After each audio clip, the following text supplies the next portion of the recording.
The season 2 starts with a view, where each heart carries the weight of a loss, and the silence speaks louder than any words. Oh no, the Empress. Lord Canach said Eusebia. Eusebia, court physicians say, Your Majesty. There may be time yet. We must act before it's too late. Your Majesty, once again, you have failed, Canach. You knew this was your only chance, and yet, Aslan shouted, Your Majesty! Your Majesty, we've caught the assassin. The man confessed to the deed.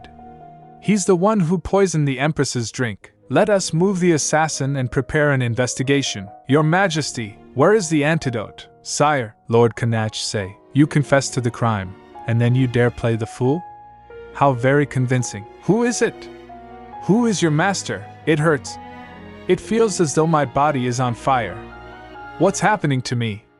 Am I going to die? Lord Canach said. Eusebia, think. No, if I die like this, that future will repeat. Calm down and think. Was it the wine? Nothing happened to Canach when he tasted it for me, though. It might be a substance that harms only certain victims, designed to target only those with magic, just like the rigor. I need to remember how I managed to fine-tune my magic for the experiment. I'll augment my powers just a little, but not enough for the poison to react. I have to stay alive. I have to fight on, so that Canach. Aslan entered. Sire, how long do you intend to keep the nobility confined in the palace?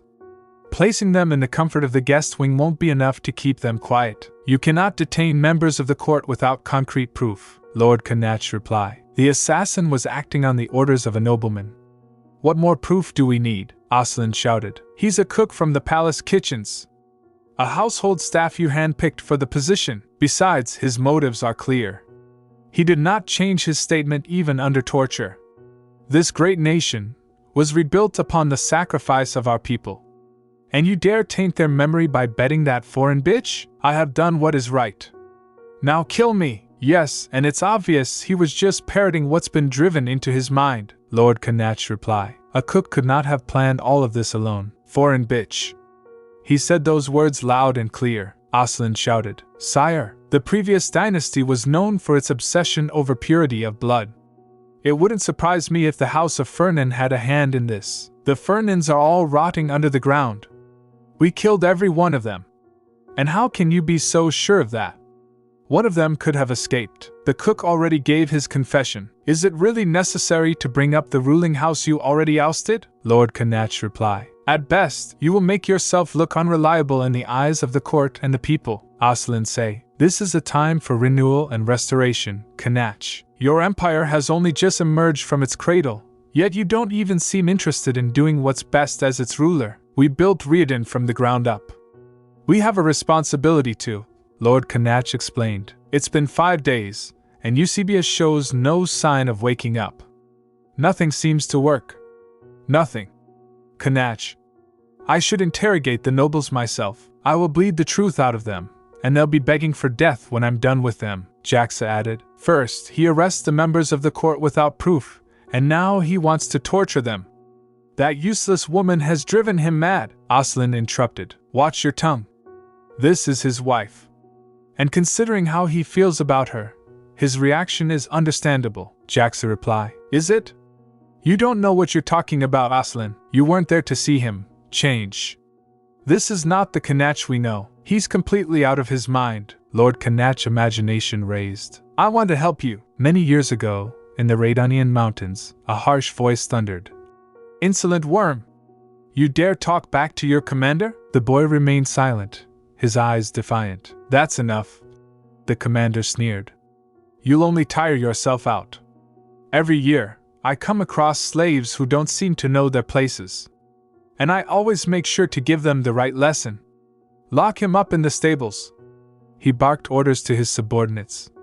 Not a drop of water without my permission. Let's see how long you'll last in there, boy. Days passed, and Canach Riadon, a 14-year-old slave, lay slumped in the darkness. How many days has it been? He muttered to himself. I haven't had anything to drink. I'll die of thirst at this rate. Or perhaps, it's better this way. Suddenly, a voice broke the silence. Who are you? Canach demanded, startled by the figure who appeared before him. Sorry. the stranger replied. I saw someone slumped over in here, so I— How did you get past the guards? Canach interrupted. What guards? There's nobody outside. No point in keeping watch since I'm going to die anyway, is that it? Canach scoffed bitterly. Damn them all. The stranger stepped closer. Are you all right? I can send for a healer if you want. You're wasting your time, Canach said coldly. Just leave me to die. The girl hesitated, then spoke with quiet determination. You can't seriously ask me to leave you behind. You're too sick to take care of yourself right now. Call it whatever you want, but I only wish to help. Who are you really? Canach asked, suspicious. You don't even know me, yet you bring me food and medicine every day. My name is Eusebia Cataril. I am from the kingdom of Rka to the north, Lord Canach said. Please open your eyes. Eusebia! Canach's voice cracked with desperation as he cradled her lifeless form. I beg you. He remembered her words as if they were etched in his soul. They say in the south, it's customary for ladies to give their handkerchiefs to their favored knights, but I am no knight. He had once told her. To me, you're a knight without equal. She had replied with unwavering conviction. Tears streamed down his face as he whispered. You're wrong, Eusebia. I have failed to protect the one thing in my life that I was meant to keep safe. I no longer have any reason to fight on or even to do what is right. I have failed to be a knight. A soldier Jaxer interrupted his anguish, bowing low. Your Majesty, we found this in the royal bedchamber. The man held out an ancient scroll. Lord Canach, thinking, raised. Every monarch of Rka is granted a single chance to enter the presence of the Argentwood and make a wish before she who watches over these lands. A wish? Canach's eyes lit up with a flicker of hope. The soldier nodded solemnly. A single chance to request the boon of the Argentwood. Canach clenched the scroll tightly. I can bring Eusebia back, by seizing the throne of Rka. His resolve solidified, Canach plotted his course. Dietrich Cataril, the last living Cataril and the reigning monarch of Rka.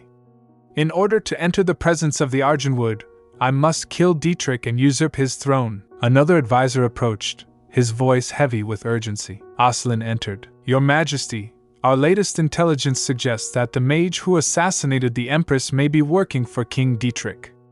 If there is any truth to this, then the Empress was killed by her own brother. Canach's gaze darkened. If only to avenge Eusebia's death. The war raged on, and Rka burned. A general approached Canach amidst the ashes. Oslin say, was this really necessary?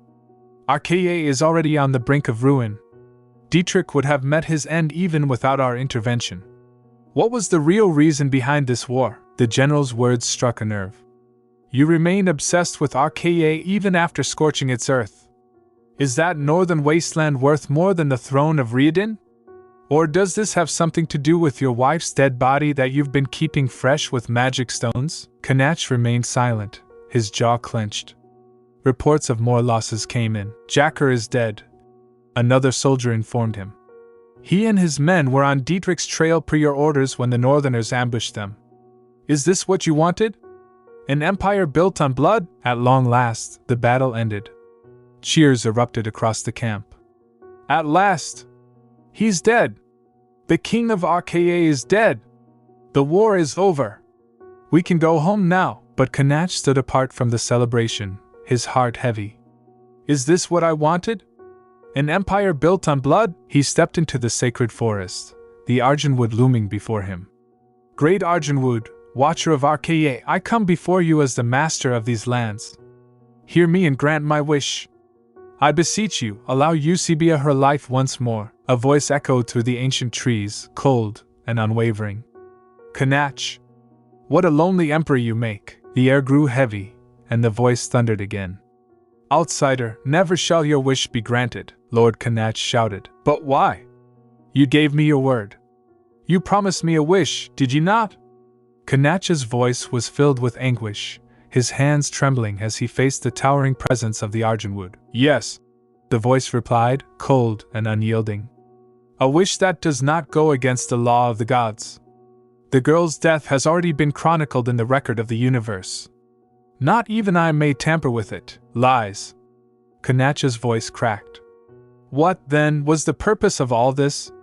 I thought I had finally brought you back. only to find out you're leaving for a place out of even the reach of the gods. Lord Canach's voice dropped to a whisper. You said you would take me with you. You said you would take me with you. It's time to keep your promise. Desperation welled within him as he drew his blade. If I can't bring you back, I'll just have to go to you. Stay your blade. The voice commanded, resonating through the ancient wood.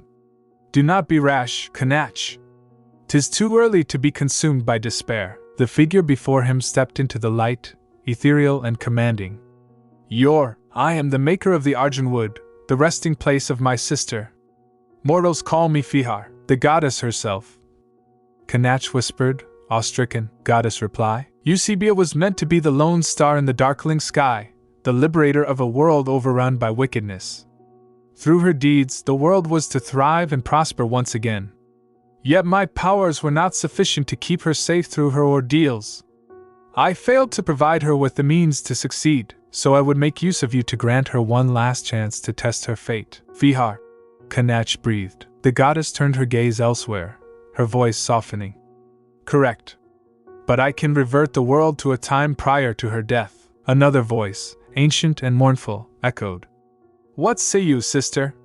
Do you not wish to see the girl brought back to life? She was my chosen guardian before she was your creation. The voice continued, sorrowful but resolute.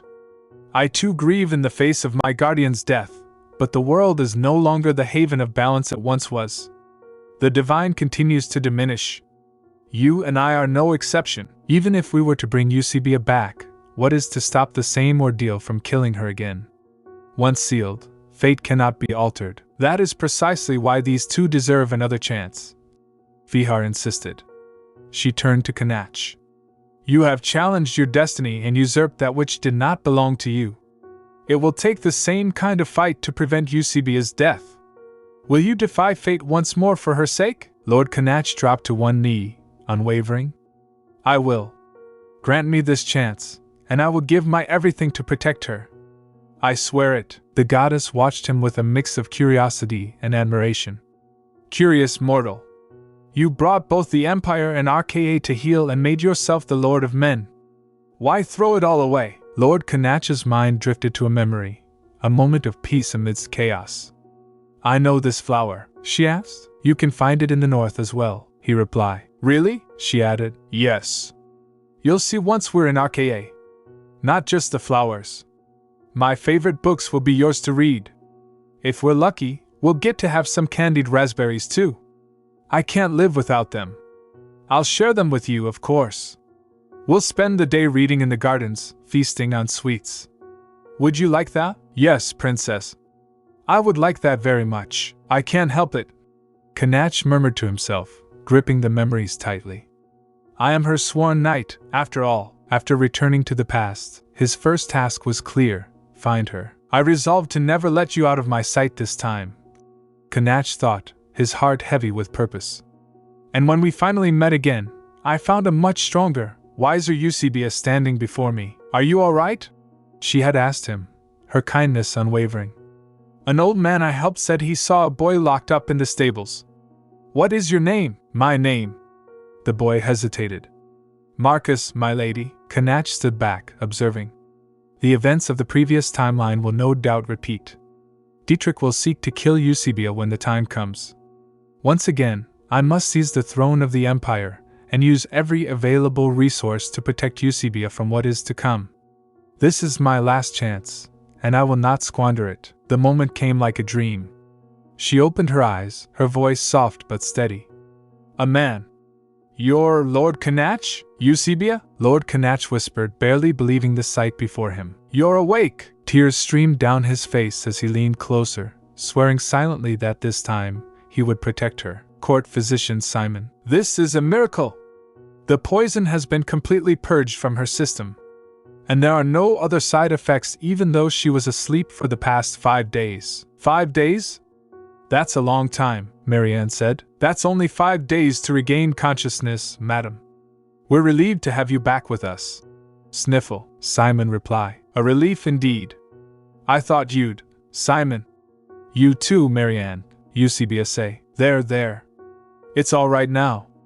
I promise I'll be more careful in the future. They must have been so worried.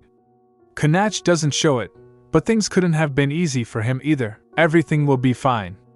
We're safe now, Lord Canach said. Everyone seems to have been worried about you. Aslin and Jaxa were ready to leave their posts to visit you. I had to talk them out of it, Eusebia asked. If I may ask, what became of Gilier's guild master? He's under investigation. You've only just woken up, Eusebia.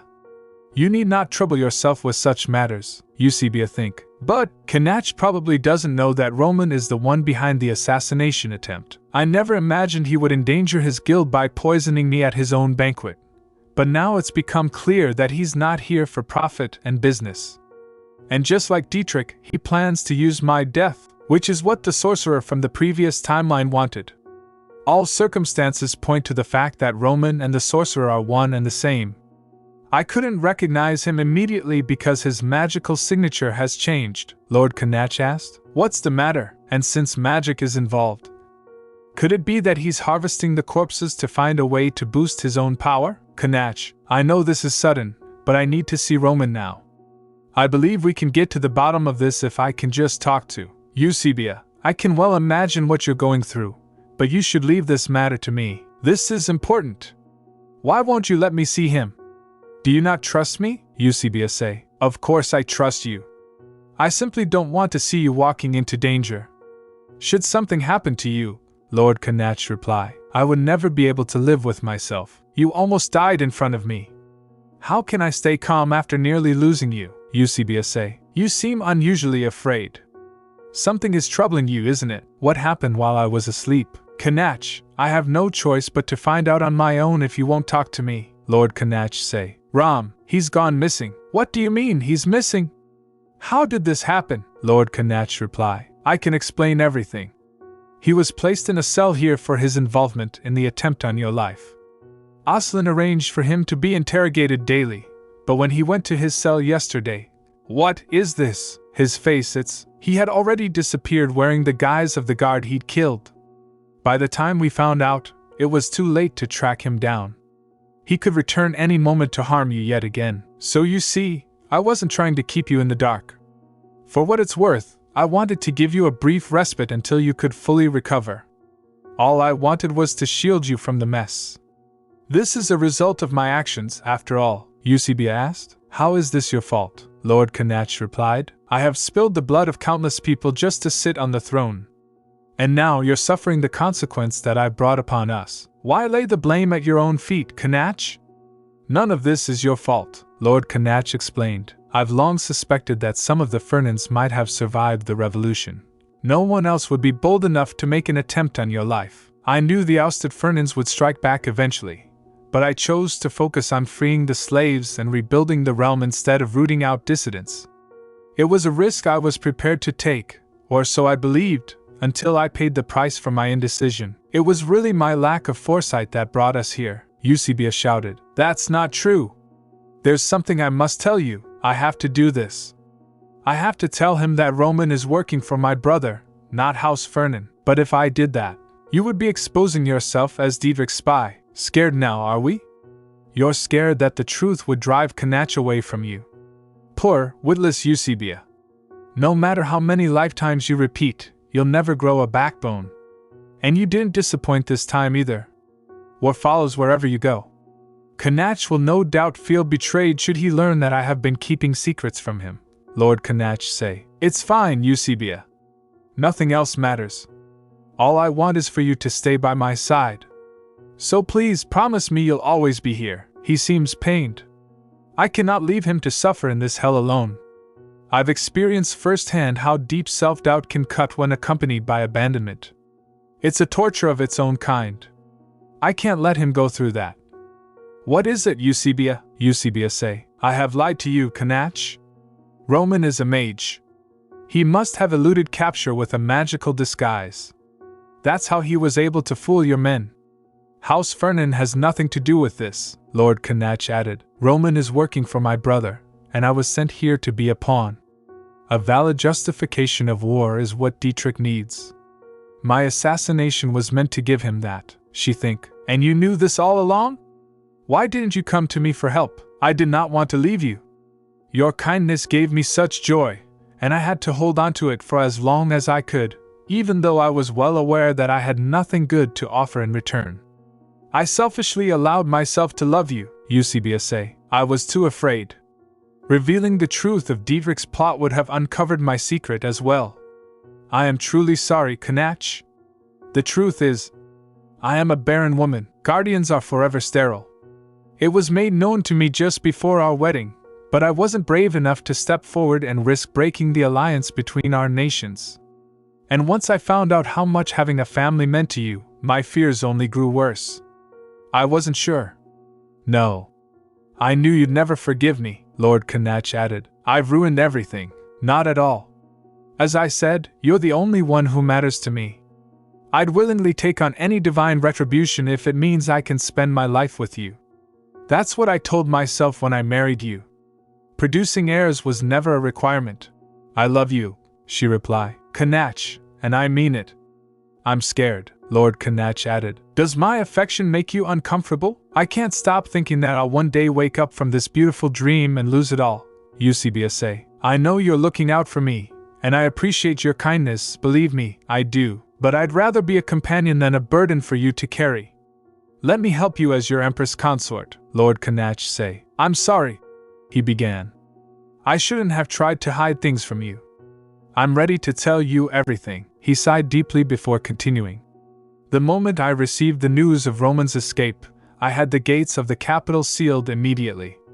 The soldiers who were on watch that day are being questioned as we speak. You may examine the patrol log if you so wish. Apart from that, we haven't been able to obtain any relevant traces. I'm mortified to admit that I had no idea Roman was a mage until you told me. Sibia nodded solemnly.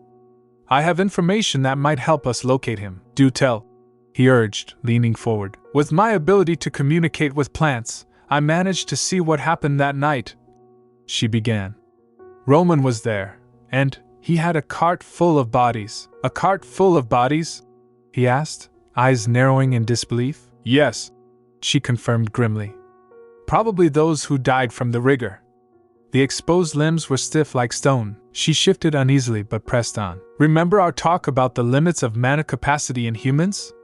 Roman has an exceptional command over magic, but his powers, as far as I am aware, never exceeded the limits of human potential.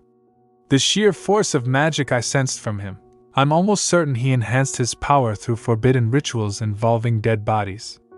But the bodies of those who succumb to the rigor are taken care of by the temple, which means Roman has agents within the priesthood, Fiancé. Doesn't it seem odd to you? The alliance of a foreign prince and a shady sorcerer alone is not enough leverage to garner the support of so many agents among the ranks of Riadon's subjects. There's also the fact that the old nobility and the clergy tend to be wary of outsider influence because they still value legitimacy above all else. Lord Canach nodded in agreement. That's exactly why my suspicions were directed at the Fernans at first. As the previous ruling dynasty, they had the legitimacy. The Fernans prioritized the rights and privileges of highborns and openly supported the slave trade. Naturally, they had the loyalty of many noble houses. Although the nobles are putting on their best behavior right now, no doubt there are those who long to see a Fernan emperor back in the palace, he grimaced. They care not that the Fernans resorted to inbreeding to keep the bloodline pure. If they could regain the unjust privileges they enjoyed under Fernan rule, they'd place anyone on the throne, Fiancé. That explains why you're so apprehensive about them, Lord Canach replied. I made sure to eliminate every single Fernan when we took the country, he said firmly. But our men are still hunting for those with silver hair and purple eyes, just to be sure. Sibia's eyes widened in shock. Silver hair and purple eyes? Yes, Lord Canach confirmed. The mark of every Fernan. Those born without these traits were abandoned or killed as they were seen as impurities, Sibia added, her breath caught. Roman has silver hair and purple eyes. The realization hit him like a blow. Then it wasn't simply for magical assistance that Dietrich had Roman work for him. Roman would be another valid cause of war, the restoration of Fernan rule. Duke Howard muttered under his breath. Back so soon? Not an auspicious time for gatherings. More and more of us are being dragged off to the palace. You know that deal with Count Gautier went downhill after he was thrown into the dungeon. A voice interjected, sharp with accusation. And at such a delicate time too. This would not have happened had you done your duty and kept the Empress occupied. Silence, woman, Duke Howard snapped. Begone. His muttering turned bitter. Disappointment everywhere. Not a single competent soul. A shadow shifted in the corner. And who do you mean by that, Your Grace? A voice mocked. Duke Howard demanded. Who's there? Show yourself! From the shadows stepped Roman, his silver hair glinting faintly in the dim light. Can't even put a name to the face, You're... Howard gasped. Roman! He hissed. What brings you here? Roman smirked coldly. We're overdue for a chat, you and I. Tell me, Duke Howard, why did you betray me? You were told not to fret. Exercise patience, and you will reap the fruits of your labor in the comfort of your seat. That was the covenant given to you, and yet you chose to pull back when you were needed the most. We would not have wasted precious time to bring that imbecile of a chef aboard had Your Grace provided the promised funds, Duke Howard added. All I wanted was to restore my house to its former glory. I will have no part in that mad plan of yours, Roman replied. Then why, pray tell, did you not try to stop the banquet? You knew full well what was in store for the Empress that night. Stay back, Roman added. You made no objection as your coffers swelled with the gold of the afflicted clamoring for a cure. It was you who leaked Vaynar's tax reform plan before its time. I don't know, Your Grace. Your tongue professes support for the usurper, yet your hands seem to be working to bring an end to his rule. Well, none of that matters now. I have not come to accuse, but to give you another chance, Duke Howard shouted. You think you can deceive me again? Roman added. Deceive? No. True legitimacy has no room for deception. This empire of foul-blooded upstarts will fall before the truth. A man entered, ushered in by the last surviving Fernan. The attempt on the Arcean girl's life was no more than a formality. To bring the fight out in the open, shall we say? And I will prevail through the support of wise subjects such as Your Grace that value legitimacy above all else. Think about it. Who could have armed you with the information that the usurper intends to sell the Mithril mine? How did I gain free access to the Imperial Palace and leave unscathed, all under watch? There are those within the court tirelessly working for me. Did you know, my Lord Duke? Enchantments that control the mind are fueled by myriad desires. Obsession in purity, wariness against outsiders, thirst for the power and riches that the changing tides have taken away from you. All that you desire will be yours. That's what I tell them to open their doors, he added. There you go. The Duke is our man now. We're so very close. Soon, we will reclaim our birthright. If Roman really is a Fernan, Dietrich must have prepared for the war, thinking he could build a new empire with the support of the former dynasty. Lord Canach say, no doubt selling those potions was part of the effort. Eusebia reply, yes. All to expand his influence under the pretext of saving lives from the rigor. I was too naive. Dietrich's war had ended in a crushing defeat before I was given a second chance, so I thought things wouldn't be much different this time either. Web die trial say, I allowed you to deal with my sister, as you see fit only because you promised me the power to bring Riadon to heal.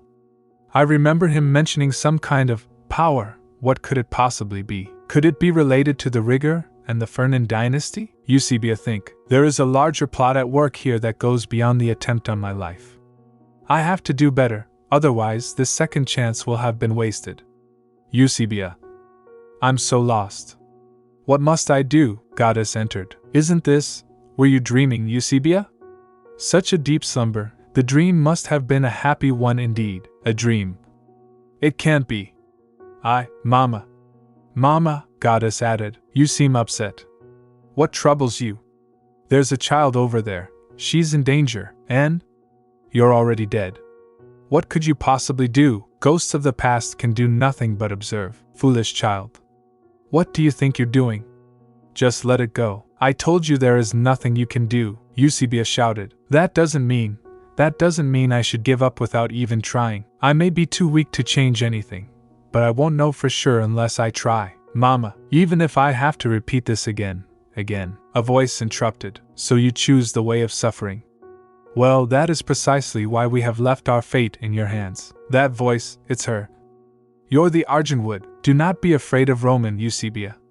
The day all of this began, my dear child, in your hands we place our destiny. We entrusted the fate of the world to you. And with it you were armed with the weapon to resist Roman's machinations. I will reawaken the power that slumbers deep within your memory. Protect me, my chosen, protect the world. I wonder what that dream was all about. There have been no developments related to the Argentwood since my arrival in Riadon, and I recall no mentions of guardians being granted audience in a dream. This feels too real to be a trick of the mind. Eusebia, think, do I really have what it takes to enact your will? I have decided to share with you what is left of my life force. Perhaps you may defy fate and change Arcea's future yet. Arcea's future. By granting me a second chance, the Argentwood seeks to prevent the destruction of Arceia. I have to find a way to thwart Roman's plots, and I have to be the one to do this. Lord Canach asked. Eusebia, I thought you'd retired already, she replied. I didn't mean to sleep here so long. Too much magic, perhaps? What? Lord Canach said. The last time I checked, there were no sprouts in this flower pot. How did it grow so fast? I didn't see anything here when I entered the room. Lord Canach shouted. Eusebia, merciful goddess, what on earth is that thing? A dream? Eusebia added. Yes. I found myself right back on the day of my first meeting with the Argentwood.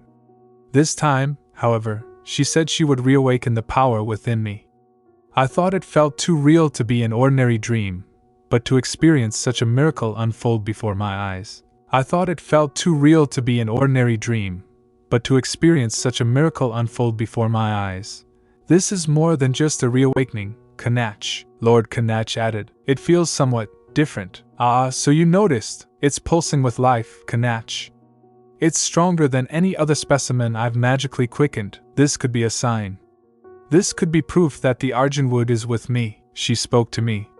She said the fate of the world rests in my hands. As our power is given to us for the single purpose of protecting our nation, we guardians are doomed to lose our magic outside Arcea's borders, Eusebia added. But that no longer applies in my case. The Argentwood made an exception just for me. I see what must be done now. I am the only one who can deliver the world from doom. As the chosen of the Argentwood, I must face Roman head-on, Lord Canach replied. Celebrate this moment with me, Canach. This is exactly what I've been waiting for, to make myself useful. I'm happy for you, Eusebia. Eusebia shouted. Who's there, Canach? When did you return? Lord Canach added. There's a cut on your leg. I didn't notice at all. Must have been the roots, Lord Canach replied. It was upsetting to hear you talk about wanting to be useful. To imagine how you must have been pressured to prove your worth all your life. Nobody cares enough to ask you how badly it hurts, not even yourself, she say, Canach. What's wrong? He added. I feel pathetic. I'm well aware of the heavy burden you have been made to bear, and I'm doing nothing to help. I have no right to call myself your protector when I'm merely one of the many who relies on you for salvation. That's not true. I'm still the same helpless fool I was when you got me out of that stable. Stable? How do you? My name is… It can't be, Marcus, Eusebia added. Yes, I remember. I found a boy my age locked in the stable of a regional outpost. I had planned to take him to Arceia with me, but he'd suddenly disappeared, and nobody could tell me where he'd gone off to. Why didn't you tell me your real name? Lord Canach replied. I wasn't brave enough. You were this dazzling ray of light that came to me in my hour of need, whereas I was a slave clad in filthy rags. I suppose I was too ashamed to cross that world of difference between us, but I wished fervently to become someone who'd mean something to you. A knight, for example.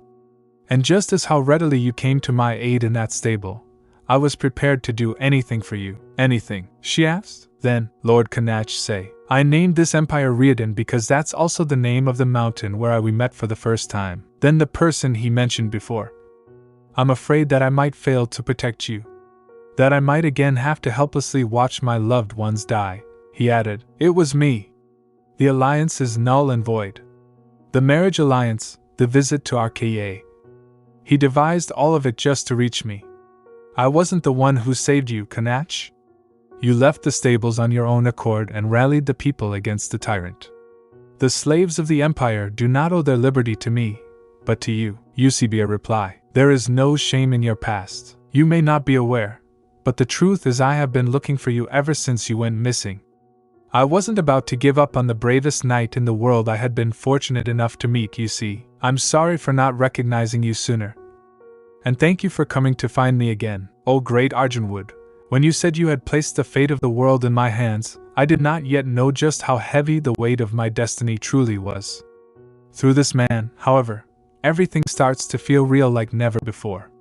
Canach, Riadon, is something wrong? Something does seem amiss, though I can't exactly pinpoint the issue here, Lord added. You'll have all the information you need. This here is the layout of the guest room Roman was confined to. No windows, and the door opens at a set time twice a day for the soldiers to deliver the food. Riadon think, Roman may be a resourceful mage, but even he couldn't have escaped the watch of soldiers trained to handle such a situation without making a commotion. You need not hurry so, Riadon. Take all the time you need to examine the clues and get to the bottom of this. Leave your other duties to me, Riadon reply. Then we might have an Empress Canach very soon. And since every trivial matter of the inner court would require your name, that's it. Names. Each soldier on this list was paired with a fixed partner for guard duty, except this one. His shifts were irregular, and he was eventually paired up with everyone on the list at least once. We should have him questioned, Lord Canach replied. And that's not possible at the moment. This is the same soldier who Roman transformed into himself. He is yet to regain consciousness, so he was excluded from the list of suspects. She think, then what could be the reason behind this? I'm definitely missing something. Something important hidden behind these names and papers. A spy, perhaps? Roman and Dietrich have long relied upon their spy network, and Baron Edwin was one of those spies. He said there were others working with him. The soldiers were arranged to watch the prisoner in pairs. One of them might have been a spy. In such a scenario, Roman could have incapacitated the other soldier and assumed his likeness with ease. He could have set a specific target and shuffled the shifts so no one would be able to get a clear idea about the target's routine or his habits that would be difficult to mimic. That's the effect of having the spy paired up with every soldier on the roster, Riadon added. Maybe we can start from here and narrow down the list of suspects ourselves. Which official has the right to change the guard duty shifts? Aslan and Jaxer. Roman is a convicted assassin who attempted to murder the Empress, Lord Canach say. Aside from myself, only Aslan and Jaxer have the authority to change the guards, she replied. Canach, it was only a hypothesis. An awful lot of ifs and could-haves. And as you said, they're your most loyal advisors. They have no cause to betray you, Lord Canach added. I should have had those two investigated before anyone else, Riadon said. They are your friends, and you were right to place your trust in them, he added. No. This isn't the first time something like this happened. This was bound to happen again sooner or later. I should have trusted no one. I'm ruining everything again, Riadon told him. I know what you're going through. I've been there. I felt so alone when I realized that my own brother wished for my death. I saw enemies everywhere, like a scared child abandoned in a den of monsters. But meeting you has taught me that we must never give up on trusting others no matter what comes our way. Don't torture yourself with this, Canach. It would be saddening to see you repeat my mistake. I promise the truth will be revealed in time. Let me worry about Roman and the spy. You should keep your friends by your side. There must be a way to locate Roman without interrogating Jaxa and Aslan. Come to think of it, subjects about the rigger seemed to hit a nerve with him that night. And the timing of his appearance. He came to me just when I began researching the connection between the rigger and the Fihar. Riadon think, which means he might make a second appearance if I start researching the rigger again. It's a reckless plan, yes, but if that's what it takes to keep Canach safe, I'm prepared to brave the danger. A voice interrupted. Think of something that could lure Roman out of hiding. Something he'd be interested in, Simon say. Hopefully, we can get somewhere with the research today, Riadon reply. Simon! You scared me. What are you doing here at this hour, madam? Is that a flower pot? It's the seed we procured from the dwarf, Simon say. The dark elven flower? How did it bloom so fast? We tried everything, but it refused to even sprout, Riadon reply. I know. Earth magic fertilizers. We'd been barking up the wrong tree. The answer was in the amount of mana required. You might want to see this, Simon. This is the specimen I was expecting to see, but the flower we have looks completely different. It seems another visit to the dwarf is in order. He gave us the wrong seed in the first place. Wrong specimen, you say? Sorry about that. Unlike elves, we dwarves are not forest dwellers. We didn't know. Honest mistake, Ocelin added. Honest mistake? You think a cheeky apology is enough to mitigate the damage you've done? This might be just another seed to you, but countless lives depend. I know. I know why you need specimens of dark elven herbs, Eusebia added. Let us know when and where to find you. We'll get you the right one this time. Wait, sir. Who's speaking? Sorry to interrupt. You said you know why we're asking for a dark elven herb specimen. Are the elves aware too? Did they say anything when they gave you the seed? Are you the one who noticed the seed wasn't right? Yes. I'll see you the next time we meet then. That's when you'll get the answer to your question, Lord Canach added, and expose herself to whatever it is you're plotting. We're both taking risks here. Who knows when you'll plunge a dagger in my back? She comes or the deal is off. Your choice. Wait, Jaxer say, pig-headed old runt that dwarf. Ocelin reply. What now, Majesty? We don't have much choice, do we? Send a message to the dwarf. The meeting will take place in 7 days, but that's, Jaxa added, there's no civilization there for miles around. It won't be an easy journey for the Empress, Lord Canach replied. Not to worry. I'll escort her there myself. Is it true? Am I really allowed to accompany you? There's something you need to know. Outpost 3 is the nearest point to the Arcean borders from Riadon, Eusebia added. You're testing them, because whoever the spy is between Ocelin and Jaxer, he'll be using this opportunity to send Roman to RKA. You're still suspicious of them. I apologize for not letting you know sooner. Things were happening too fast. And you're right, I still have my doubts. That's why I chose Outpost 3 as the rendezvous point. You told me not to give up on my friends. To keep my trust in them, I intend to reveal the truth without subjecting them to interrogation. And I shan't run away no matter how terrible the truth may be. The truth may be, a man added. I see. So the Arcean girl has finally peeled her heavy bottom off her bed. The object has been moved to the Mithril Mines. Excellent. Can't wait to see the show unfold. Excellent. We will watch the usurper and his woman fall into the deepest pit of despair as hope shines brightly out of their reach. The Empress is in for a magnificent journey. Don't you think? Is everyone here? The Velzer Trading Guild of the North will be providing the Imperial Palace with magic goods. The Empress will be accompanying us since this concerns magic, so let us all be vigilant about security, Jaxer say. So even Her Majesty is coming, Ocelin reply. Why would he agree to such a thing? He's always been more concerned about her safety than anyone else. I hope nothing unfortunate happens, Eusebia added. I know why you are doing this, Canach.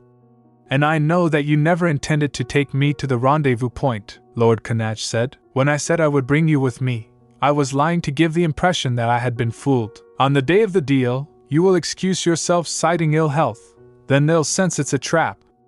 Roman will become more wary, and it will be difficult to catch him escaping to RKA. However, if I accompany you, they will let down their guard, and if they make an assassination attempt, they will be caught on the spot. I cannot let you walk into danger, Eusebia replied. Then let me make a proposal. All we need to do is make them believe I am accompanying you, right, Your Majesty? Am I truly convincing as the Empress? I knew it. It's completely unconvincing, Eusebia. What on earth were you thinking? Eusebia added. Your Majesty. It's a secret underground passageway. You can sneak out to the northern wildwoods through it. Now watch your step. Is it really all right for me to know about this? She replied. It wouldn't do not to trust someone who is willingly following me into danger. I am sorry for putting you and Simon through this, man said. We consider it an honor to serve Your Majesty. No one would ever guess that the real Empress would disguise herself as a porter. Not even Roman. Roman doesn't know yet that I can communicate with plants. With their help, we should be able to find him among us, no matter how good his disguise is, he added. Then, Canach, will Your Majesty? We should hurry. We may lose track of His Majesty at this rate. Simon and Marianne agreed to this without the slightest hesitation despite knowing how dangerous it would be. I think I'm finally learning what it means to trust someone. Trust is never a source of weakness. Set that down over here. All right, Jaxa say. 1, 2, are you worried about something? Ocelin reply. It is nothing, Jaxa explained. Didn't Her Majesty personally bring these workers here thinking it would be easier to conduct secret dealings with more people around? That's not what I... Would you like to spar, Your Majesty? Lord Canach shouted. What? Jaxa reply. Back in the day, you always liked to clear your head by sparring. What do you say? Can you handle this, Your Majesty? Man added. You cannot call me that. I am Lucas Ben. And this is nothing, Jaxa reply. Your strength remains undiminished, Your Majesty, Lord Canach added. You're still handy with a blade for a retired soldier, Jaxa say. Well, of course. I've served as Your Majesty's swordsman all this time, my swordsman. But you've become careless, Your Majesty. Your left side is wide open. Have you no mercy? Lord Canach reply. You were the one who lunged first, as if to kill me, Jaxa added. You've always left your left side vulnerable, Canach. That's because you were always there to cover it. I suppose it became enough for today, Ocelin say. Your Majesty. How could you engage in a duel given the situation we're in? Where have you been? You missed the show. I went to survey the surroundings since we will soon be arriving at outposts, Jaxa say. Aren't you absent from your post too frequently these days? Ocelin reply. Unlike you, I'm not retired. I had duties to attend to, Lord Canach shouted. Is this what you wanted? If my fate hasn't changed, as the goddess said, and if someone wishes to betray me, as in my past life, whom should I suspect? Eusebia added. Wasn't it truly remarkable, Ben? Witnessing His Majesty and Jaxa sparring, I mean. Really? It was my first time seeing people spar, so I can't help but replay the scene in my mind. More than anything, I saw a completely new side of Canach. Your Majesty? I told you, my name is Lucas. My apologies, Lucas. Are you feeling all right? Our sleeping arrangements aren't exactly comfortable, and you've been performing strenuous labor every day, Lucas say. What of it? Both you and His Majesty seem to treat me as if I were a delicate flower. Well, you are delicate and precious. I only wish for good things to happen to you.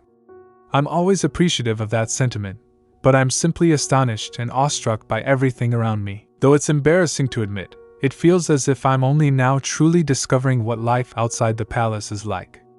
And I got to see a new side of Canach, Lord Canach added. How can one person be so extraordinary? To think that small child is all grown up now. It feels surreal. Yes, right away. Hey, can someone help me move this?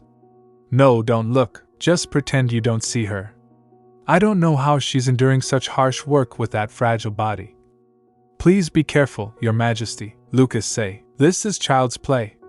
Enveloping her in the finest silks every day wouldn't suffice, yet here she is, suffering because of... Are you sure you are all right? What on earth do you mean?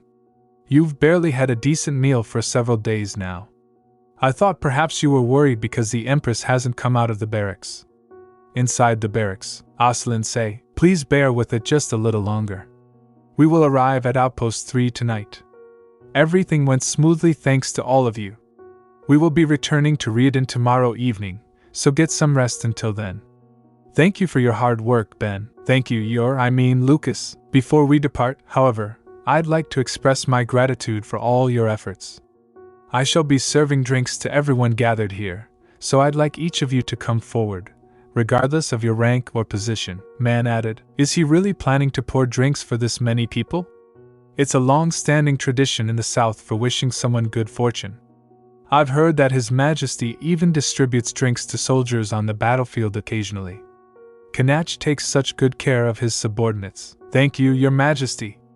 Excellent work. But how long has it been since I've had the chance to see Canach up close like this?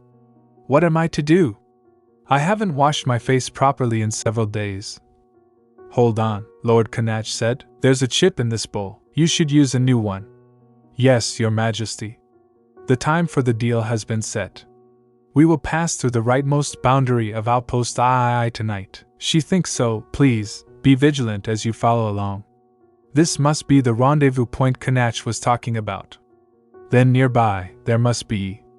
Canach! He managed to meet with the dwarf.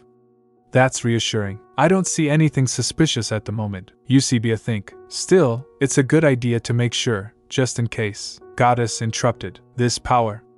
I can sense the power of one chosen by the goddess. Who are you? Why did you wake us? I've come because there's a request I'd like to make of all of you. Eusebia say, I am looking for someone. Have you seen someone wielding sinister magic nearby? Goddess reply, I know who you are looking for. But it is too late. He has left this place already. He sneaked off to a crowded place nearby. Eusebia reply, it seemed like he was trying to kill the Empress. He went to a crowded place to kill the Empress? That can only mean, Marianne shouted, why you little? How dare you? Are you alright? Girl added, thank you, Marianne. He's not dead, is he? I thought this would be preferable to allowing a Fernan to slip away. Why isn't his face changing? I thought the disguise would fade because he's knocked out. Could it be that this isn't actually Roman? Marianne say. What? Eusebia added. Then, where is the real Roman? What do you mean? He sneaked off to a crowded place. Could you tell me where he went? No, what disguise he morphed into? I assumed he'd secure his escape route and then come after me. I didn't expect him to act so swiftly, Goddess reply. There is no need to fret. Even if he changes his appearance, he can't alter the form of his magic. Visualize his magic clearly and transmit the memory to the forest. You will be able to find him, Eusebia added. Is it really possible for me to share my memories? Goddess say. Of Kuros. You were chosen by the goddess. You can do anything with us. Let's think. What was Roman's magic like? What kind of field did it have, and what form did it take? It must be this man, Goddess explained. We saw him. The magic he used was uncanny. Thank you for sharing your memory. Now we will show you ours, Eusebia think. Roman. So he made it all the way into the guard post. What were my instructions to you? To kill the Empress at nightfall. And then, kill myself. Excellent. Your Majesty, the deal is complete. We should depart now, Ropman say. Very well. Then it is time for me to carry out my mission as well. If she isn't here, the deal is off, Guildmaster reply. That was the agreement. What's the rush? Let's see the item first before we talk, Jaxa added. That's him. That's Roman in disguise, Guildmaster shouted. You expect me to show it to you when you haven't held up your end of the agreement? You should have held up your end of the bargain first. We asked for a seed, you asked for a person, Lord Canach ensured. We're taking on the greater risk here. I don't know how much longer I should put up with this. Show me the seed first. We'll bring the person you're looking for afterwards, Guildmaster say. Fine. Wait here. The seed is inside. Why don't I assign some of our soldiers to escort you? The night is full of peril. Do as you please, man think. He's making his move. Roman was after the dwarf. Do this. Do that. The demands are endless. What the? What's going on? Get down. Hurry up. I'm about to cast a spell, Guildmaster say. My goodness, she say. Don't worry. He can't get out of that, Roman shouted. Damn it. Why won't this come loose? Let me go at once, Eusebia said. That's a vine. The harder you try to break free, the more tendrils it will sprout, covering the entire ground, she added. It's over, Roman, Guildmaster reply. Roman. The Roman I know is you. The Empire of Fernan, Eusebia added. You know the Empire of Fernan?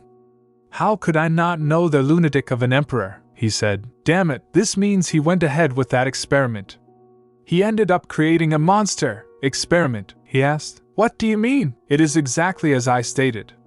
Procure me a book on necromancy, Guildmaster reply. Reviving a corpse is sheer madness, forbidden sorcery that blatantly defies the ways of the goddess. What if I told you I've already resurrected many corpses? None of them had their mental faculties intact, however, he added. Dwarf, do not presume that I merely seek to control corpses. What I desire is a perfect being, free from the constraints of the goddess you speak of, a life conceived from death. I had never heard such chilling words in my life. I can't even recall how I escaped that place. All I knew was that I had to get out of there, having learned the Emperor's secret. I knew he would not allow me to live, Guildmaster say. I ceased dealing with humans for a long while. It wasn't until news of the imperial family's downfall reached me that I emerged from the forest. Eusebia reply. A life conceived from death. What does that mean? The Emperor's aim was to implant his child into a dead body to produce an heir with the power to disrupt the very principles of nature, Jaxa said. Lies, Guildmaster explained. I am the rightful heir to House Fernan. The last Emperor of Fernan had no consort. If you are the legitimate heir, then who gave birth to you? Success. Success at last. I have created life, Mansay, silver hair and violet eyes, the true mark of House Fernan. One of the 2 experiments was a failure, but this one is satisfactory. What shall I do with this one? Cast that filthy crossbreed outside the castle walls. Now, my son, I will turn you into a true god. Truly a joyous occasion. Your name shall echo through the annals of time. You are destined to become this empire's most powerful, unassailable ruler. You will ensure its eternal prosperity. 10 years later, the day of the revolution. It's chaos outside, Your Highness. What's going on out there? Where is father? A rebellion has erupted. His Majesty has perished, Guy replied. Your Highness, you must never reveal the shame of the imperial family. You must end your life now. Shame. Truly a joyous occasion. You are destined to become the ruler of this empire. You will ensure its eternal prosperity. You monster! First, they hailed me as a god. But now I'm a monster all of a sudden? Then, who am I? Man added. Canach, I know. I haven't seen him since that day, but it's him. Our failed experiment. But why is he here? Why is he with the rebels who took what was rightfully ours? The throne should have been mine. I have to dispose of him. I have to take back what belongs to me. Why would I divulge anything about my family to the likes of you? Eusebia replied. You claim to be the legitimate heir, yet you can't even tell me your parents' names. Forget it.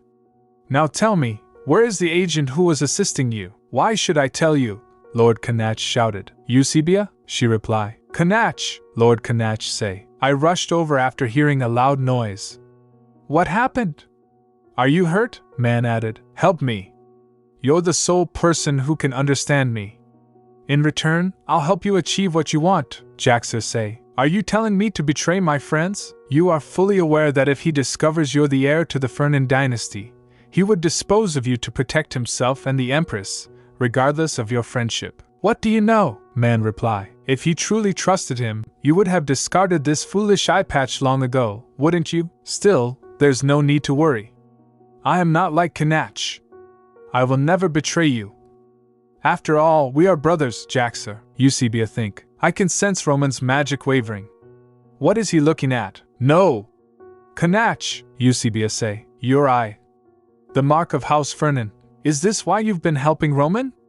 Did Canach know about this? No, he probably doesn't, Man replied. From the moment I learned about the Fernan dynasty, I kept my eye hidden, deeming it a source of shame. My deception was pretty effective, wasn't it? Looks like it paid off in the end. I have nothing more to say, Eusebia asked. What will happen to Jaxa? He explained. Upon returning to the palace, he will face interrogation regarding how he met Roman and how they orchestrated this whole affair, though I expect it won't be easy to get answers, Eusebia say. Do you plan to interrogate him yourself? Lord Canach added. I know what you're worried about, but it was my idea to come here to apprehend the traitor. There's no longer any need to be suspicious of anyone, and we managed to resolve things without much bloodshed. What I want to know is, how foolish Canach. When he began to harbor thoughts of betraying me, what drove him to make such a decision?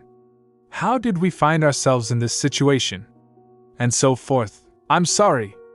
It seems my greed got you hurt, Eusebia replied. I am alright. I'm not just saying that. I mean it. Right, I had something to show you. Look. All my scars are gone, Lord Canach asked. When did this happen? I only noticed just before getting in the carriage. Is this related to your magical abilities becoming stronger? I'm not sure what's happening to me, Eusebia say. Hold on, sir. I was too preoccupied just now to properly greet you. We managed to apprehend Roman thanks to you. I am truly grateful, Guildmaster replied. I should be the one thanking you. You saved my life. Yes. Now I can see that you truly are the guardian of your generation. Sorry about giving you the wrong seed. We had things we wanted to look into as well, Eusebia added. Then, sir, Guildmaster replied, you can call me rough. Seems we'll have occasion to see each other from now on. There's a lot going on right now, so let's meet later when things have settled down, she said. Do you not think you are not quite tapping into your full power as the Guardian? Perhaps I'm only just starting to use my abilities properly. Come to think of it.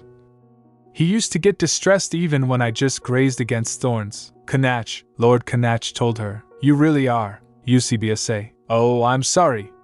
You seemed down, so I couldn't help myself. I wasn't thinking anything inappropriate, Lord Canach added. The problem is that I don't want to insist, especially when you're so fragile.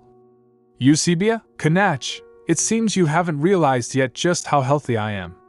Will you be convinced if you take a look from up close like this? Lord Canach say. Yes, you're right. Now that I look at you, I can tell. Sometimes, even when we're together like this, I'm struck by the thought that I don't fully know him, not down to his deepest fears. The guildmaster of Giller Trading Guild was caught trying to kill the Empress again. The Empress personally apprehended him using magic. The recent events have turned their majesties into heroes of the Empire. The nobility's power was already on the decline. Moreover, haven't we established strong ties with Giller Trading Guild? There's no need to worry. Remember, the higher a bird soars in the sky, the more likely it is that even the slightest gust of wind will make it lose its way and plummet to the ground, Eusebia said. The Empire has been in a state of war this whole time? You mean the kind where soldiers are stationed at the castle gates and villages? Lord Canach replied. With the Empresses would be assassin roaming about, sealing the castle gates would not have sufficed. Given the hostile conditions both within and beyond the Empire, transitioning to a state of war was necessary. But we can now breathe a sigh of relief now that you've apprehended Roman. I've sent Oslin ahead to Riadon. By now, he should have lifted the state of war, acting as my proxy, he added. I suppose thanks to this whole affair, your accomplishments will become known far and wide. Accomplishments? Surely you exaggerate. Do you know how many people witnessed your magic that day? Everyone was mightily impressed by how you overturned the ground and saw through the sorcerer's disguise. They hailed you as a hero straight out of legend, and Oslin would not miss an opportunity to demonstrate to the people that you are the rightful Empress. Long live the Emperor! Long live the Empress! Eternal glory to the Empire of the Sun, Eusebia say. Look at that crowd. Lord Canach replied, quite a contrast to how quiet the streets were when you first arrived. I had vowed at the time to welcome you with a grand wedding ceremony, but perhaps you never required my help. You have drawn all these people here. Through your own power, you have made Riadon your realm, Eusebia added. My realm. Apprehending Roman alone won't fend off the dangers threatening the Empire. In order to protect Riadon, my and Canach's realm, I must bring down Dietrich. Jaxa and Roman are both confined in the underground dungeon. Oslin entered. Roman is still unconscious. And as for Jaxa, as you know, he's lived a rough life, and most interrogation methods won't work on him, Lord Canach said. Then I shall participate in the questioning from tomorrow, Oslin replied. Are you sure? What do you mean? Oslin say. Despite outward appearances, you are a sensitive man, your majesty. You're not quick to warm up to people, but once you do, you find it hard to detach yourself, Lord Canach added. I understand now that such inclinations are not conducive to governing an empire, Oslin added. That's good news, at least. Canach, I do not resent you. Jaxa was clearly culpable for this whole ordeal. If I were in your position, I would have made the same choice. Because I have someone I want to protect, too. I don't know if you'll believe me when I say this, but I was genuinely pleased that you had found someone dear to you, Eusebia said happily. Canach, come on in. You're quite late today, Eusebia replied. What is it? Lord Canach say. I was just so moved to be greeted by you upon returning to our chambers. You have been far too busy lately. It can't be helped until this matter is resolved. I've only managed to tear myself away for a brief moment, Lord Canach said. I arranged this meeting with Jaxa because you insisted. But are you sure you will be all right? Of course. This was my idea. Are you hurt? Eusebia replied, I'm fine. Lord Canach added, as you can see, the dungeon is in a state of disrepair. Jaxa likely isn't in the best condition either. I'm not a very merciful person, you see. Not even toward those whom I once held dear. But you have a gentle heart, so if it becomes too much to bear at any point, she told him. Jaxer is a serious criminal who aided someone in spreading the plague. It doesn't matter that it's Jaxer. Our sole duty here is to interrogate the culprit, so put your concerns aside and lead me to him. What an honor it is to have Her Majesty the Empress grace this squalid dungeon with her presence. Canach wouldn't have willingly led you here, I'm sure, he replied, though I suppose bending the Emperor to your will isn't exactly a difficult task for you. Lord Canach say, you little, he asked, am I wrong? Lord Canach added, you've always been that way, wrapping yourself in the Empress's skirts, oblivious to whatever was unfolding in the Empire. People were dying left and right outside the city walls, yet all you cared about was protecting your beloved Empress. Isn't that so? Yet it seems I still considered you a friend, Jaxer replied, seeing as I left you with enough energy to spout this nonsense. Lord Canach said, I have no intention of keeping the Empress here any longer than necessary. I only sought you out because Roman is still not awake. Now tell me, what were you two plotting? Jaxer shouted. I told you. I don't know anything, Lord Canach say. You committed high treason. Are you truly claiming you were unaware of what you were doing? If you are trying to test my patience, Eusebia added. Canach, Jaxa added, I know nothing about Roman. I do not care who Roman is, Lord Canach say. I just want to verify something. Were you aware that Roman collected the corpses of those who perished from the rigor and conducted experiments on them? Jaxa asked. What do you? Eusebia explained. Just as I suspected. Jaxa wrongly assumed that Canach was neglecting his duties because of me, which means that unlike my brother, he has no intention of dismantling the Empire. Then what did he hope to accomplish by aligning with Roman? Could it be, if you genuinely do not know, I'll have no choice but to awaken Roman using magic to interrogate him. I see. Now it's clear to me. Roman means a lot to Jaxa. He's his only vulnerability. I don't know how Jaxa grew close to Roman. Nor do I know why, despite having the eyes of the Fernan dynasty, he ended up as a slave soldier. But what he wants right now is, Eusebia added, I know you want to protect Roman, Jaxa replied. What do you even know? You've lived in the lap of luxury all your life, she explained. I understand more than you think. Because I, too, blindly placed my trust in someone once, and eventually, I learned the truth in the most wretched manner imaginable. Were you aware that Roman was putting a curse on the Fihar River? As you know, our people rely on the waters of the Fihar for sustenance. Even newborns are raised drinking from it. If we don't stop Roman now, all of Riadon will, Jaxa shouted. What proof do you have? You have nothing. So how do you expect me to believe you? She replied. If it's evidence you want, I will bring it to you. But Jaxa, no matter how deeply you trust him, Roman's guilt won't simply vanish. No matter how deeply you trust him, Roman's guilt won't simply vanish. He will never truly value you, Eusebia added. I hope you will stop deceiving yourself and spare yourself from more pain, he explained. The forest that belongs to the Gilead Trading Guild. Roman frequented those woods, so there's a chance it contains something of interest. If you really plan to look for evidence, I suggest you pay a visit to that forest. Lord Canach added. I've deployed troops around the forest. It's larger than I anticipated, Eusebia replied. Still, it shouldn't take long to find the proof. If it's hidden somewhere within this forest, I will discover it, Eusebia say. What could Roman have hidden so deep within the forest? We managed to navigate here without getting lost, thanks to the forest guiding us. However, the messages from the trees have grown fainter and less stable. It's as if the entire forest is in disarray, as though they're afraid of something. At least the soldiers have been following along without complaint, a clear indication that the state of affairs in the Empire is favorably disposed toward me, Eusebia added. One moment, Canach. Let me use magic to check which way we should go, I said. All right, Lord Canach replied. Then please, place your feet on me as you dismount. Everyone's watching, Canach remarked. And what of it? This wouldn't be the first time. I'm certain they're used to it by now, she say. Canach, thank you so much. Of course, Eusebia replied. Then please wait here for a moment. I will ask the trees if there's anything suspicious around here. Suddenly, a scream pierced the air. Eusebia? I called out. Aslan shouted. The spirits of the trees are all torn apart. I can't communicate with them. Are you all right, Your Majesty? She replied. There's something over there. As we approached, an overwhelming rotten stench filled the air. Lord Canach asked. What on earth is this place? I asked. Do you think he was conducting experiments here this whole time?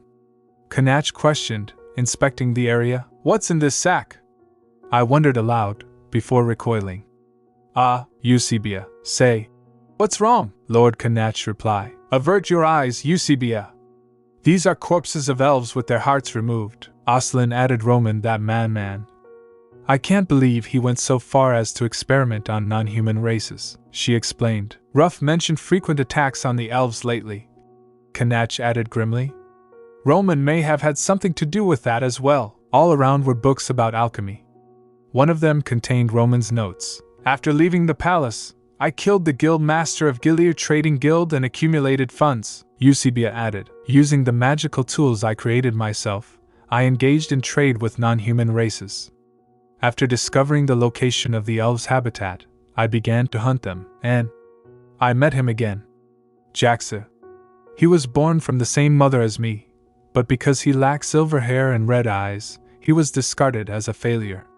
With the collapse of the Fernan dynasty, I, too, am a monster, no different from him. He was deeply shocked when I revealed the truth of his birth, yet he couldn't tear himself away from me. You went so far as to join a revolution in search of a place to belong.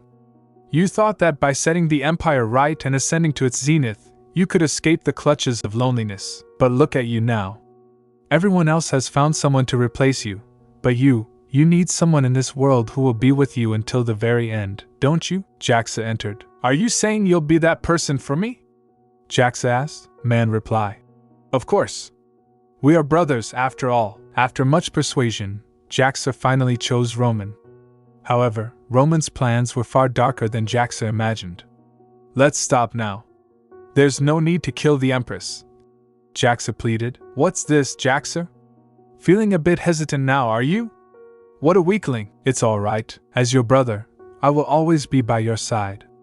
Once the Empress is dead and the experiment bears fruit, I won't have any use for a worthless failure like you anyway, Jaxa added. I'll get rid of you when that time comes. Since you used to be a soldier, dying during an enemy ambush might even be considered an honorable way to go. Back in the present, I ordered. Keep the corpses covered so they can't be seen. Oslin said we'll transport them to the palace like this. The weight of the revelation hit me. Lord Canach replied, if I had remained oblivious to what was going on, I would have ended up losing you, and Jaxa would have met his end in battle.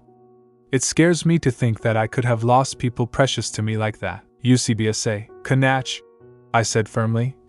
Roman planned all this with the backing of my brother. Dietrich is responsible for this calamity, too. He and Roman must be stopped to prevent innocent people from suffering further, even if that means killing my own brother, Guildmaster added. It's the dark elf who went missing a while back. I was hoping he was alive and well somewhere. Eusebia say I initially planned to hold a funeral for them at the palace, but the Emperor suggested it would be best for family or acquaintances to take the bodies. He said they would probably prefer that, even if it's painful, he replied. Indeed. Thank you, Eusebia. Say, let me give you this as well, he asked. What is it? Eusebia explained. Roman's records of the experiments he conducted on the bodies of elves. It won't be easy to stomach, but I thought it'd be more helpful for you to know the truth. I resumed some of the experiments that Father performed on me.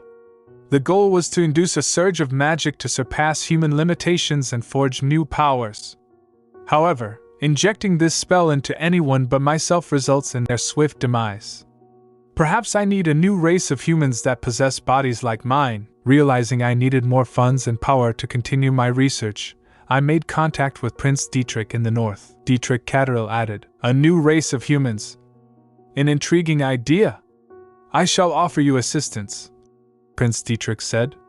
He displayed interest even in the experiments that ended in failure. If you wield your weapon wisely, it won't be so difficult to conquer the continent, triggering a surge of magic that leads to symptoms of paralysis and death. Now, that's a formidable curse. What if we were to spread this curse throughout the empire, causing death and mayhem everywhere? If we develop an antidote later, we'd stand to profit handsomely from it, and find it even easier to rule. An excellent suggestion. However, to make it happen, we will need very subtle control over magic. I'm certain there was a disease endemic to the Dark Elves in which magic was amplified. I should take apart their hearts to develop a potion. All the preparations are complete. I went to the Fihar River to spread the curse. No, the rigor. I will finally reclaim my rightful place. If I succeed in using the elf corpses I obtained from this affair to create a new race of humans, then. New race of humans? What the hell is he talking about? Someone exclaimed. Eusebius, please calm down. If only I hadn't ignored the rigor, thinking it was for the humans to deal with. No. I should have done something, anything, instead of fleeing from the former emperor back then. Guildmaster reply, it's too late for regrets. You're trying to invent a cure for the rigor, aren't you? The seeds of the dark elves won't be enough for the potion. I shall bring you elfin crystals, which can stabilize magic, Eusebia added. But rough, he replied, I can't help but think that meeting you was the final salvation granted to us by the goddess. Jaxa said, a new race of humans. Roman wanted to create humans with bodies like his own. How could he even consider such an absurd act? Eusebia in her imagination, creating powerful bodies by artificially amplifying magic. It sounds plausible enough at first. Given that Roman's magic did actually intensify through experimentation, it's understandable why he believed that. But did Dietrich genuinely believe Roman's claim that creating a new race would help him overthrow the empire? Dietrich suffered a bitter defeat in my past life. That means Roman's experiment ultimately failed. Jaxa's been following someone driven by impossible ambitions all along, Jaxa added. Roman never told me what experiments he was conducting. Despite that, I trusted him till the very end because I hoped that if he could just fix the empire, which was being ravaged by the rigor, then perhaps our existence wouldn't be so dreadful, that perhaps my life, which even I didn't value, would finally mean something. Thinking back, perhaps my decision to join the rebellion wasn't born out of lofty ideals but my own ambitions. Roman used his wealth from running the guild to align himself with the empire's high-ranking nobles. Tracking them will allow you to take down the rebellion, Lord Canach said. High-ranking nobles? You know who they are, Jaxa replied. I don't know everything, but I can tell you who's at the center of it all. Duke Hale. He is leading the rebellion, so Duke Hale is involved. I thought I smelled a rat, Lord Canach say. The problem is, Jaxa doesn't know all that much. Without evidence, we can't question the Duke. We'll need to wait for Roman to wake up before we can interrogate him again, Eusebia replied him. So Jaxa really was blindly following him without knowing anything. Roman was the only family he'd ever had.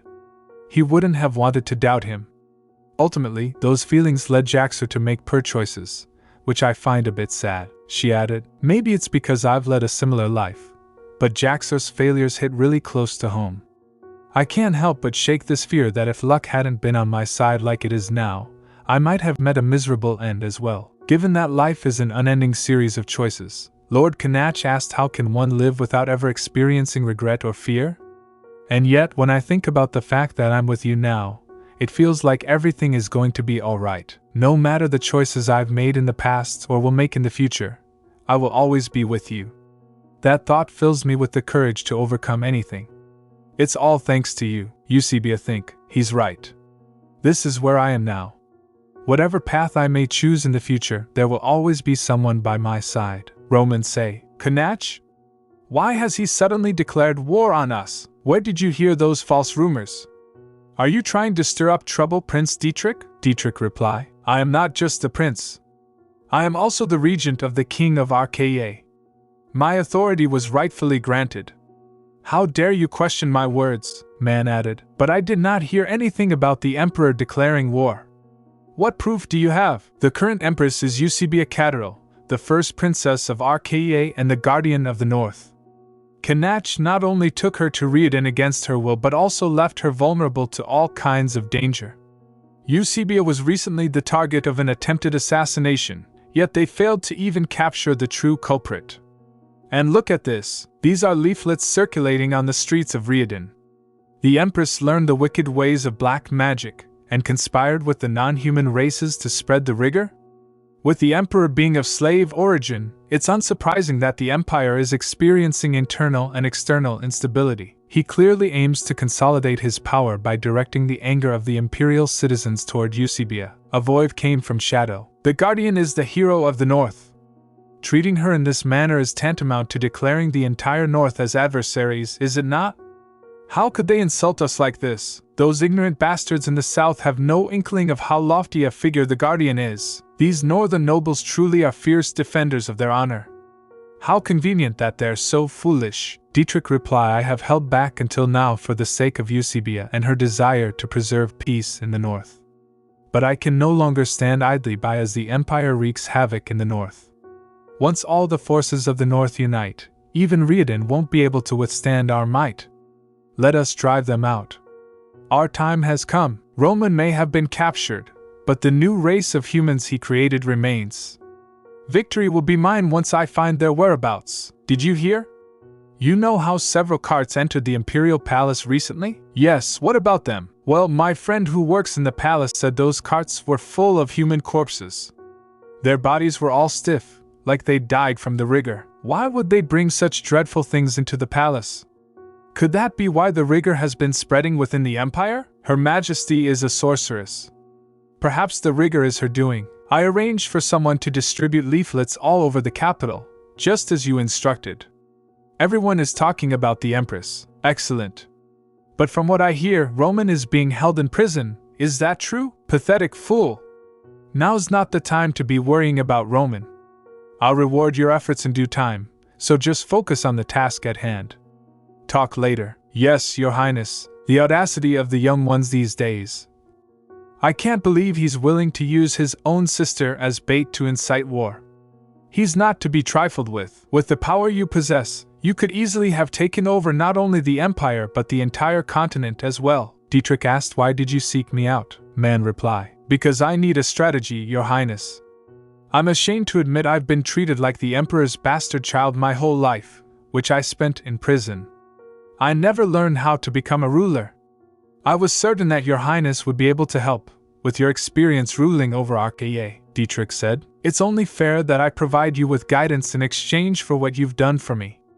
How to manipulate the ignorant masses, sow discord, and incite chaos. How to devastate people's lives and exploit their rage to create a common adversary. When the imperial citizens want a scapegoat, and the Emperor allows himself to be swayed, the pretext for the war you seek will come to fruition. Man added, I knew I'd come to the right person. Roman. He had potential. Hard to believe how quickly he was apprehended. Dietrich replied, At least I made alternate plans in advance. Given the adoration the imperial citizens once bestowed upon you, their sense of betrayal and ensuing rage will be truly frightening to behold. What will you do when the subjects you held dear aim their swords at you? Eusebia said. What on earth are you saying? I'm the one who spread the rigor? Aslan replied. It is only a rumor, but considering that it pertains to the rigor, it should be treated with utmost seriousness. With witnesses claiming they saw you collecting the bodies of elves, the situation has become rather complicated. Lord Canach shouted. How dare they make such baseless accusations? Find the instigator immediately and, Eusebia requested. No, Canach. That will only lead to greater backlash. I have a plan. The imperial banner billowed in the wind, catching the crowd's attention. Whispers spread like wildfire. Isn't that the imperial banner? Are those people from the palace? One onlooker asked. Do you reckon Her Majesty the Empress might make an appearance? She said, considering the country's been in turmoil due to the rigor. I doubt she would personally come all the way here. Another replied skeptically. She added, but everyone's been saying that she may be responsible for the spread of the disease. Shouldn't she come here and provide an explanation, regardless of whether that's true? Man replied. That's a bit harsh, don't you think? Before the debate could continue, someone shouted. Look! Look over there! It's the Empress! Eusebia Canach Riadon, the Empress of Riadon, emerged from her carriage with quiet dignity. The weight of countless eyes bore down on her, but she held her composure. Looking around, she noted the severity of the situation. Many people showed signs of extreme paralysis, their conditions worsened by the lack of accessible medicine after Roman's disappearance. Taking a deep breath, Eusebia addressed the crowd. My dear subjects, I am Eusebia Canach Riadon, Empress of Riadon. I am aware that many of you are suffering due to the spread of the rigor within the capital. As your Empress, I carried profound regret for not addressing your suffering sooner. Her voice carried across the square, steady and clear. We have treated the rigor as an epidemic thus far, but an investigation into its origins has yielded unforeseen revelations. It is my intention to disclose these findings to you now. With a nod, Eusebius signaled her attendant. She said, Aslan, yes, your majesty. Aslan replied, stepping forward. It has come to light that the rigor is not an infectious disease, but rather a poison concocted by malevolent forces seeking to undermine the empire. Aslan added, the individual responsible for disseminating this poison is none other than Roman, the master of the Gilead Trading Guild. He attempted to sow chaos within the empire by contaminating the river with poison. However, he has been apprehended and now awaits trial for his crimes. Gasps rippled through the crowd. The river's been poisoned? A mother cried. That means I've been feeding my child poison all this time. What was the imperial court doing while all this was going on? Another person demanded angrily. Please show some respect. Man interjected, his voice firm. Step away and listen. Eusebia raised her hand to calm the crowd. Roman tainted the Fihar River with a poison infused with magic. Though it has taken time, we have successfully devised a method to create an antidote. The drug sold by the Gilead Trading Guild merely alleviated the symptoms. It was no cure. However, the new drug we've developed should completely purge your bodies of the poison. A woman stepped forward hesitantly, holding a paralyzed child in her arms. May I see your child for a moment? It won't take long. Eusebia asked gently. The woman nodded, her voice trembling. Thank you. Eusebia administered a small dose of the antidote, and moments later, the child stirred. Mommy! The child murmured, moving his arms for the first time in weeks. Gasps of astonishment turned into cheers of relief. The mother wept, holding her son close. Eusebia smiled softly. With consistent consumption of this antidote, even those in critical condition can expect to recover within a year. We will accelerate its production and distribute it for free throughout the empire. In the interim, we will provide the drug previously sold by the Gilead Trading Guild to alleviate your symptoms. The crowd erupted in cheers. Long live the Empress! They chanted. As the Empress retreated to her carriage, she sighed in relief. I'm glad that didn't make matters worse, she said to Aslan. That's because everyone could feel how sincere you were, he replied with a rare smile. You were amazing, your majesty. Eusebia's smile faded as her expression turned serious. Now, I'm afraid I must relay some troubling news. Aslan stiffened. What is it, your majesty? A spy dispatched to the north has reported movements of small-scale forces, not only in RKA but also within some of the smaller northern kingdoms. Just under 10,000 troops, if they began mobilizing as soon as the rumors spread. Aslan's voice trailed off. Dietrich is behind this, isn't he? Eusebia nodded. It's clear. However, it seems it never occurred to him that the tactics he used against me can be used against him. Just as he planted spies within Riadon to monitor me, I've deployed agents to the north to keep a vigilant watch through the forests. I can see the cards in his hands too. Aslan regarded her carefully. What do you plan to do? Darkness had begun to fall, casting long shadows across the square. It's too dangerous for you to go alone, your majesty. Surely you'll permit a knight to escort you. Canach! Eusebia exclaimed, startled to see him. What are you doing here? What about your duties? Lord Canach replied. I've already said I'm going on official business to investigate the movements of the northern armies. Since you've chosen to stand and fight, I intend to remain by your side and lend my support until the end. I want to stay with you, no matter what happens. Eusebia paused, her heart swelling with emotion. Yes.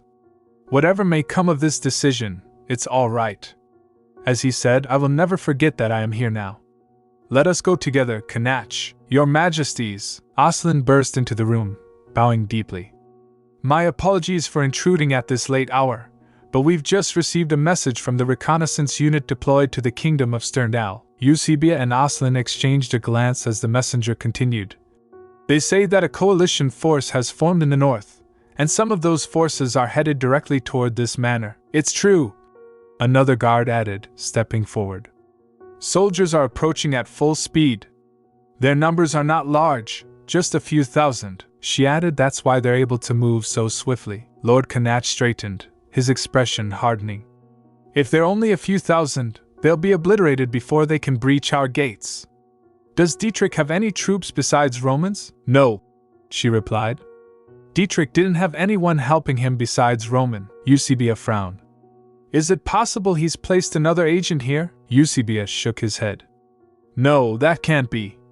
The moment Roman was captured, Dietrich lost all influence in the empire. Besides, the majority of regular soldiers and low-ranking officials were apprehended following Jaxus' revelations, and Baron Edwin is on the run. He won't be of much help either. Then what? Eusebia asked quietly. Could possibly be giving him the confidence to do this? Moments later, a shadowed figure entered the room. You're here, Baron Edwin muttered. I didn't think you'd come, the figure smiled coldly. You, Baron Edwin's voice sharpened.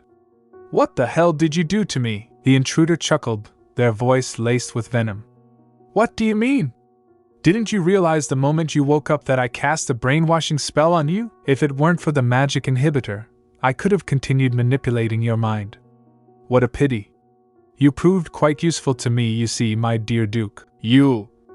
Baron Edwin's fists clenched in rage. I'm sure you saw the moment you awoke how much things around you had changed. The figure continued smoothly.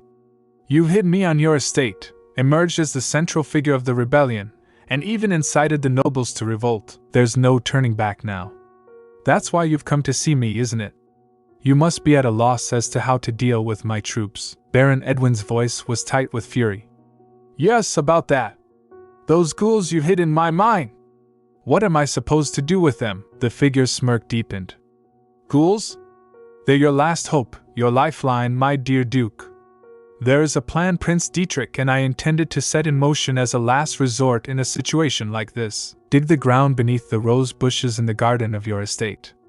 If you've found the right bush, you'll find a marble buried there.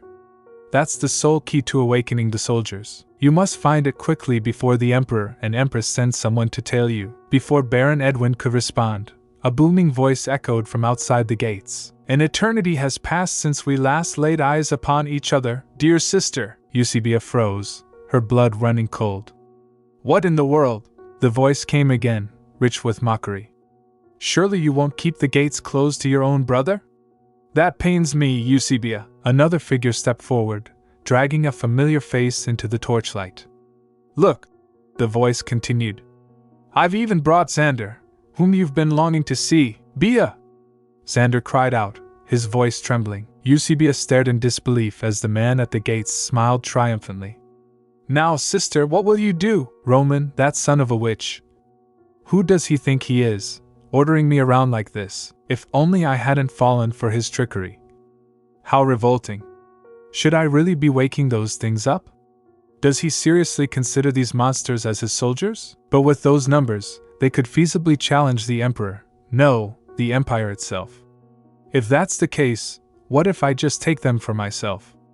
Given how he used me for his own agenda, I might as well use his soldiers too. What the why is it doing that? Huh? Why are you coming toward me? I am your master. You must obey me, Xander added. Bia, I'm here. You're not hurt anywhere, are you? Please come down here. Come back to RKA with us. Eusebia think. No. This is a trap. Dietrich is using Xander to lure me out, Dietrich explained. He's right, Eusebia. We're not trying to hurt you. We've come to save you from the Emperor. You must trust us. How absurd. I can't go out there. I can't let Dietrich manipulate me, Xander said. Bia. I'm sorry. I had no idea of the suffering you endured here in Riadon. But I'll protect you now, just as you protected RKA. So please come with us, Lord Canach replied. You mustn't let them sway you. In a war without a justifiable reason, the side that attacks first puts itself at a disadvantage. Please wait until they make a move, Eusebia say. I know that. But it seems like Xander is quite oblivious to what's really going on. I am furious that Dietrich would drag that innocent child to the battlefield to fulfill his own ambitions. If Xander were to die, it would be because of me, Lord Canach added. No, it wouldn't. You are here to save your brother. You mustn't forget that. You are here to end this war, Eusebia replied him. Thank you, Canach. I think I know what I need to do now. Dietrich, Will Eusebia really be able to get away from the Emperor? Xander reply, what if that scoundrel tries to keep her locked up? Dietrich say, we've brought the coalition force with us. Even the Emperor won't be able to ignore our demands. Eusebia will come out, Dietrich think. There you are, Eusebia, Eusebia thought. Dietrich is using Xander to pressure me. If I hadn't come out, he would have used it as an excuse to attack, claiming I had ignored their attempts at dialogue. And if I did come out, he planned to either have me killed or dragged away. But Dietrich doesn't know how powerful I've grown. Whatever he's thinking, he won't be able to bring me down so easily, Dietrich added. I wasn't expecting the Emperor to accompany you, she replied. Of course he must when the man who dares to falsely accuse me of crimes and attempt my assassination is here, Xander shouted. What do you mean by that? Dietrich told me the Emperor. The Emperor slandered the Empress and allowed their subjects to besmirch her name. Such shallow lies were bound to unravel the moment they entered the Empire. What were you hoping to achieve by forming this coalition force? Xander asked. What do you mean? What did I hope to achieve? Dietrich replied, I thought you'd grown quite clever. But I see that you are still a naive little girl, Eusebia. The troops and Xander proved their worth if they managed to distract you even for a moment, Eusebia shouted. Xander, Dietrich added, thank you for coming out here, Eusebia. In return, I shall show you a truly magnificent spectacle, she surprised. What in the world, What the hell is that? Dietrich say. One where the new race of humans brings about the downfall of the Empire. Help, Aslan say. Defend the walls, everyone. We have to stop those things from getting in. Stay away from me. What are these things? Help, Lord Canach reply. Eusebia. Stick close to me. This is the new race of humans? Is this what you were trying to make with Roman? Dietrich say. So that fool divulged everything about the experiments too. Roman called these monsters the new race of humans, but I had a different opinion. How could half-dead creatures that had been resurrected become human? Still, I thought I could make good use of their powerful will to live. Opening the gates was a fatal mistake, Eusebia.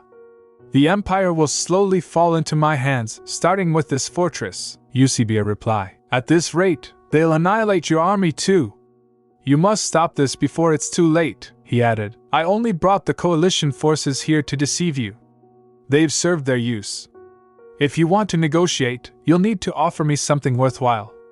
You can't just give orders and expect me to comply. Dietrich say. Now Eusebia. Here's what I propose. I'll switch you for Xander. There's no need to be afraid. All I want is to have a calm, one-on-one conversation with you. Eusebia, Canach, Eusebia added. Once he hands Xander over, please return to the fortress at once. The soldiers there need you, Lord Canach say. I can't do that. How can I leave you here? She replied. Remember how you told me I came here to end the war? Soon those words will come true. I promise to return, just to make that happen. Until then, you must defend Riadon, Lord Canach said. You promised to return. You have to keep that promise, she added. Yes. I promise. Hand Xander over first. Xander shouted. No, I'll go back to Dietrich, so please, she replied. It's all right, Xander. I'll return soon. Don't worry, Xander shouted. Eusebia, you'll be safe with His Majesty, Xander. I'll be with you soon, so run, Lord Canach added. What a truly touching sibling bond you have. How could you do that to Zahn? Everything would have gone smoothly if it hadn't been for you. Why did you have to get in the way? It looks like you'll have to die here after all. It hurts. I'm scared. He might whip me. I have to beg for forgiveness. If I don't, but I'm not scared at all now, Dietrich say. What are you muttering about, arrogant brat? Be grateful that, as your brother, I'll end your life with a single, merciful stroke, she told him. You haven't changed one bit, Dietrich. Do you remember how you used to scold me and Xander when we were children? There was a time when I believed you were making sacrifices to protect us. Born as an inept guardian, I thought you had to protect me and RKA. But now I see that you were just a weak and foolish man, only capable of preying on the vulnerable. Dietrich became furious. You don't expect to meet a peaceful end, Eusebia replied. Look. Even now you willingly walked into my hands, Dietrich said. What is the meaning of this, Eusebia? Let me go at once. Dietrich say. Release me. What are you playing at, Eusebia? Do you think killing me will get rid of the ghouls? Eusebia added. Kill you? Dietrich, you and I are different. All I intend to do is destroy the pendant that's controlling the ghouls, Dietrich replied. No! Don't touch that. Damn it! How did you know? How did I know? You told me yourself. Don't you remember? You call this a necklace? I see you have yet to develop a discerning eye, Eusebia. I don't think you realize this, Dietrich, Eusebia said, but I've become far more perceptive than before. Don't you think? He shouted. Please, Eusebia. I'll make those creatures stop if you just give that back to me. No! Destroying the pendant broke the spell, but it'll take some time before the ghouls fully lose their power and vanish, Dietrich added. You fool! We'll all die before the ghouls even disappear. We'll descend to hell together. Not a bad way to meet my end, I'd say. You promised to return. You have to keep that promise. I have to keep my promise, Eusebia shouted. Canach? Lord Canach explained. All troops, maintain formation. Those things are gradually disappearing. We just need to buy ourselves time, integrate the Northern Coalition forces into the formation to ensure their protection, and advance together. Instruct the Coalition forces to stick to the Imperial Army for protection, Xander said. Right away, Eusebia said. Canach, I'm so glad you're all right. I'm sorry. I managed to destroy the pendant, but after that, Lord Canach added, you did well, Eusebia. The soldiers have formed ranks and are driving the ghouls into a single location. We'll try to buy time until they disappear completely, Eusebia said, but if any casualties occur before this ends, Aslan replied. Her power is truly unbelievable, even as I witness it with my own eyes. She split the ground and swept the ghouls into the abyss, Xander said. Bia, it was thanks to you that the Coalition forces were able to resolve the situation without suffering significant damage. You said there were no casualties among the Imperial Army, right? Yes, I'm relieved it didn't turn out worse. If we hadn't fallen for Dietrich's tricks in the first place, none of this would have happened. I informed the Coalition forces that Dietrich orchestrated this whole affair. Since everyone holds the Northern Coalition forces responsible for the war, we will do our best to restore the damage, Eusebia told him. Xander, don't blame yourself. None of this was your fault, Xander added. Bia, if I hadn't been fool enough to believe Dietrich, it's not wrong to trust someone. I hope this hasn't made you wary of trusting others. Building trust fosters a precious connection with that person. One day, they'll give you the strength to overcome hardships that life throws your way. Those who trust no one eventually suffer a miserable defeat, Eusebia asked. You're awake. I've come because there's something I want to discuss, he shouted. You! How dare you! You're siding with those savages to attack your own country. If father finds out about this, she replied, he already knows. Xander went ahead to RKA to report on recent events while you were asleep, Dietrich said. What do you mean? Eusebia added. Dietrich, you've been branded a war criminal, and you will face appropriate punishment. Your status as regent and crown prince has been revoked. Xander will now assume the role of regent of RKA, he replied. Lies, this is all you're doing, isn't it? You conspired with Xander to frame me. There's no other explanation for why father would forsake me. I've done nothing wrong, Eusebia said. You're innocent, you say? You spread lies to incite the lords of the north and instigate a war. As if that weren't enough, you joined forces with Roman to spread a curse throughout the empire. Do you know how many people have suffered because of your hunger for power? Dietrich replied. I wasn't hungry for power. Everything I did was for the sake of our kingdom. While everyone else was mesmerized by the power of the Guardian and neglected Arcea's defense, I alone was thinking about the kingdom's future. That's all there is to it, Eusebia added. How could you say such a thing? You dare claim it was all for Arcea's sake? Are you suggesting you orchestrated all this for the kingdom's future? Yes. Then why did you do that to me? You claimed to care about RKA, yet you disregarded the Guardian's power that I possess and handed me over to the Empire in a political marriage. Was that really so upsetting? Eusebia said to him. You could have asked me to help Dietrich. You could have asked me to lend my strength so we could protect RKA together. If you had, I would have agreed in a heartbeat, Dietrich replied. Eusebia. If I'd done that, you would have killed me and taken over the imperial throne. The RKA you and I dream of are not the same. Isn't that why you have me in chains now? And yet you still harbor the delusion that we could have worked together, he added. Why did the Arjun choose someone as useless as you to be the guardian?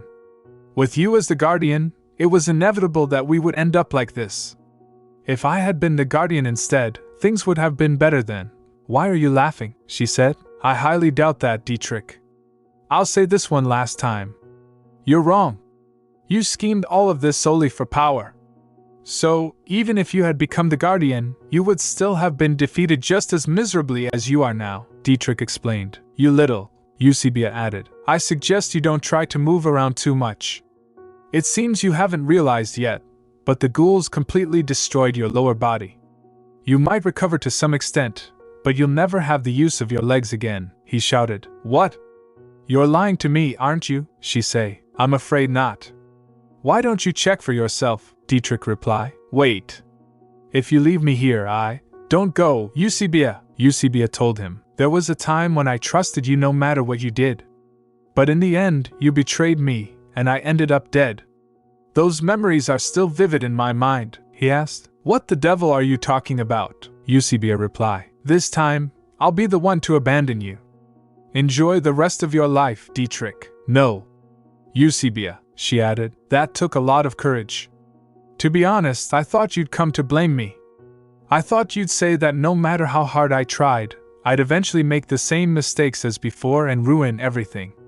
And that I was doomed to fail. But the truth is that I hadn't been able to forgive myself from my past life. But now I see that then, as now, I made the best choices I could. So, none of this is our fault, Eusebia. I'm sorry I wasn't able to tell you that sooner.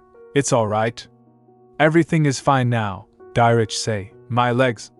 Have I really lost everything? Am I really nothing now? She replied. Dietrich. I'll be the one to abandon you this time, he shouted. No! No! While being transported, Dietrich stabbed himself in the heart with a dagger he'd concealed, but he couldn't inflict a fatal wound with his injured arm. In the end, he returned to RKA having lost all his power, which was his greatest fear, and all hail the son of Riadon. I returned to the imperial capital with Canach. Long live the Empress! Long live the Empress, Aslan said. What a splendid victory procession! When you came in riding side by side, I started tearing up, she said. Thank you, Aslan. I wasn't expecting such a warm welcome, considering it was RKA that was to blame for starting the war, Lord Canach replied. But it was thanks to you that there wasn't even one casualty. And thanks to the cure for the rigor that you created, which is now being distributed across the empire, you've been garnering more and more supporters, Aslan added. Some are calling this conflict the White Battle since it drew out the enemy's white flag without significant damage. They say it was all thanks to the presence of Her Majesty the Empress, the representative of the goddess, Eusebia say. Calling me that is a bit much, don't you think? Aslan reply. Is it? As someone who experienced Your Majesty's grace firsthand, I don't think it's that much of an exaggeration, Lord Aslan added. Anyway, there's still tons left to do. You have yet to determine Roman and Jaxar's punishments, and the nobles who conspired with the Gilear Trading Guild need to be tracked down. And then there's the cleanup of the Fihar River. You should ask the temple for help with that. If things get tricky, you might even need help from the non-human races. I'll contact the dwarf, Ruff, just in case. But for today you should rest, she surprised. What? You only just returned to the palace. I should have said this earlier, but welcome back, Your Majesties, Eusebia added. When Aslan said the word return earlier, I felt strangely emotional. I've thought of Riadon as my home for a long time, but hearing it confirmed by someone else felt different. I realized I had a place to come back to now. Lord Canach replied, this land was meant for you from the moment it was named Riadon. Don't feel strange about calling this place your home. I'll be back, Eusebia. Long time no see, Jaxar replied. Why are you spending the night here with me instead of with Her Majesty? Lord Canach added. So you still have the energy to jest, Jaxar say. I know my days are numbered. Might as well say what I like before I go. That way, even if I die at the hands of a friend, I'll have no regrets. So, is today the day I finally die? Lord Canach told him. Dietrich lost the war. The pendant Roman gave him has also been destroyed. All your efforts were in vain. Roman will be executed in a few days. However, I intend to cover up your involvement in the rebellion, Fiancé. Why? Lord Canach added. It wouldn't do either of us any good for your name to go down in history as a traitor. Aslan agreed, and if you wish, we can settle this by simply banishing you from the palace. I will wipe away your past identity and give you the opportunity to begin anew, Fiancé replied. Don't be absurd. You'll give me a chance at a new life? I am a filthy bastard child of the Fernan dynasty. I was doomed from birth, so what good is that now? Do you intend to insult me right up until the end, Canach? Lord Canach say. You said if Roman seized control of the empire, you, his brother, wouldn't have your birthright denied, Fiancé replied. Why do you bring that up? Lord Canach explained. But you already chose me once. You chose me in Aslan and helped countless slaves achieve freedom. That alone made your life worthwhile. Your bloodline doesn't matter because you are my brother. I'm sorry it took so long for me to say this. It's time to live your life now. Forget House Fernan and your time as a slave soldier, Fiancé said. Canach, will you kill me here? Go ahead. We'd just be ending things our way. I've already lost an arm. To resent you or my life. What a relief.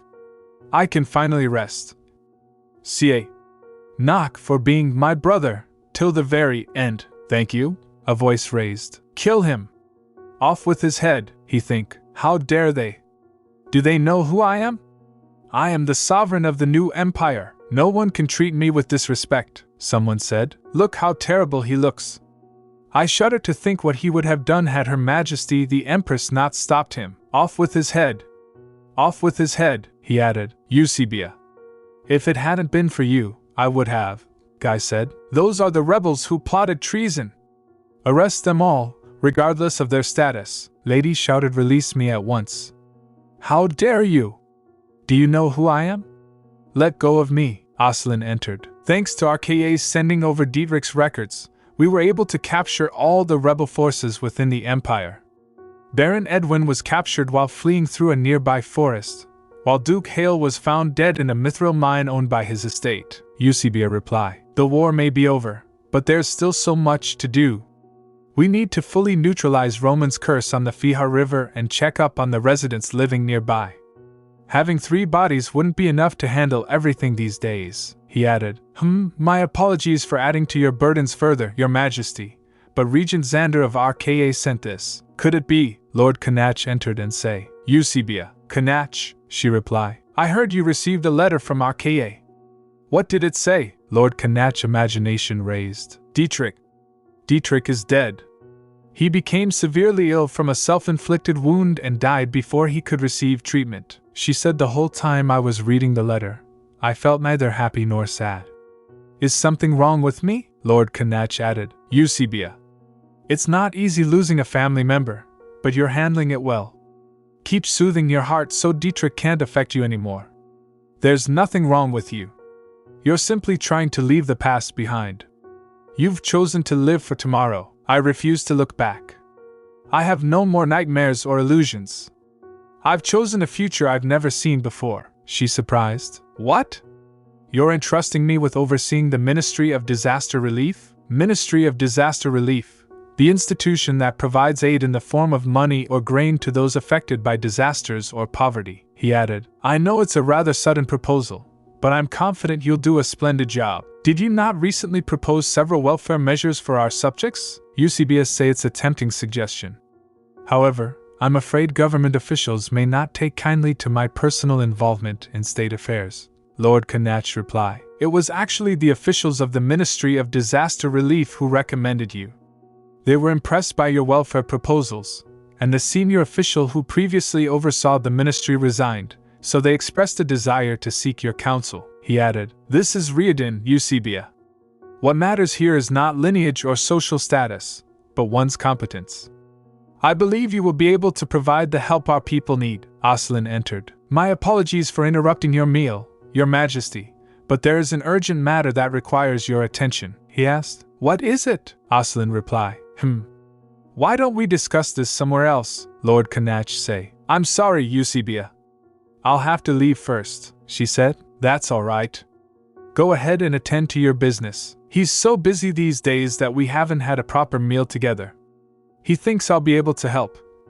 What kind of help can I offer? Eusebia added. Thank you all for gathering here today. From today onward, I will be taking on the role of overseeing disaster relief.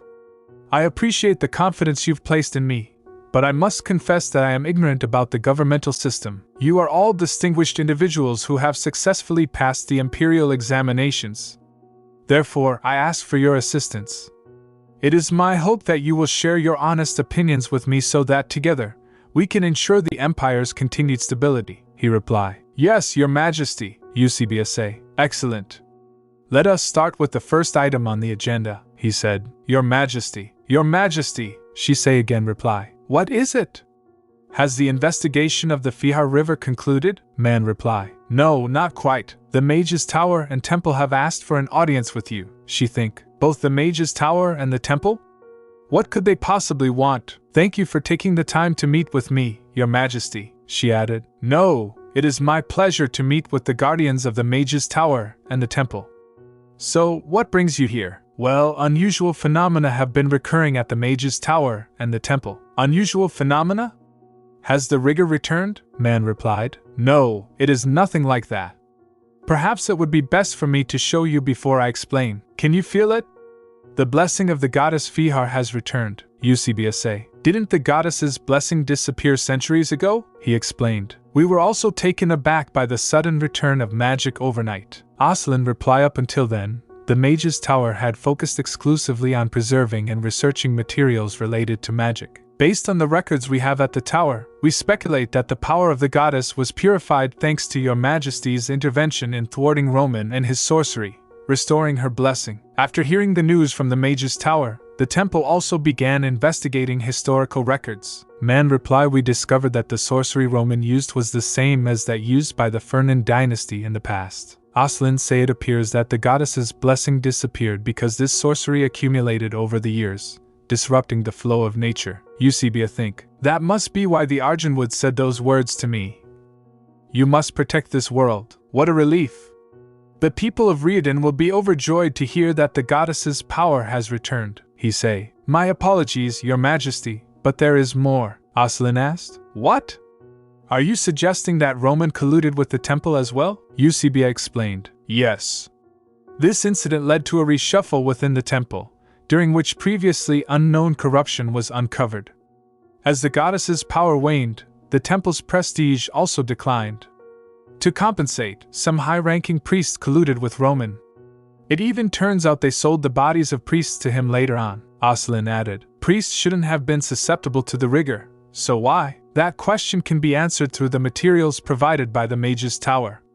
They contain the sorcery of the Fernan dynasty that Roman used to create the rigor. He used the bones of those with powers similar to the goddess, like sorcerers, elves, and priests, Eusebia added. Both the temple and the Mage's Tower were deeply shocked to learn of this. They'd pledged to continue working together to decipher the sorcery and purify the river. So, do not worry.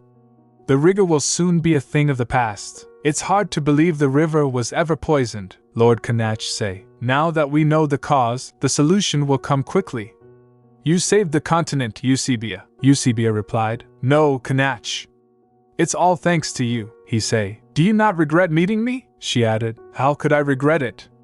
You were the best choice I ever made, he asked. Then, will you choose me for the rest of your life? Eusebia surprised. What's gotten into you, Canach? It almost sounds like you're proposing. That's because I am.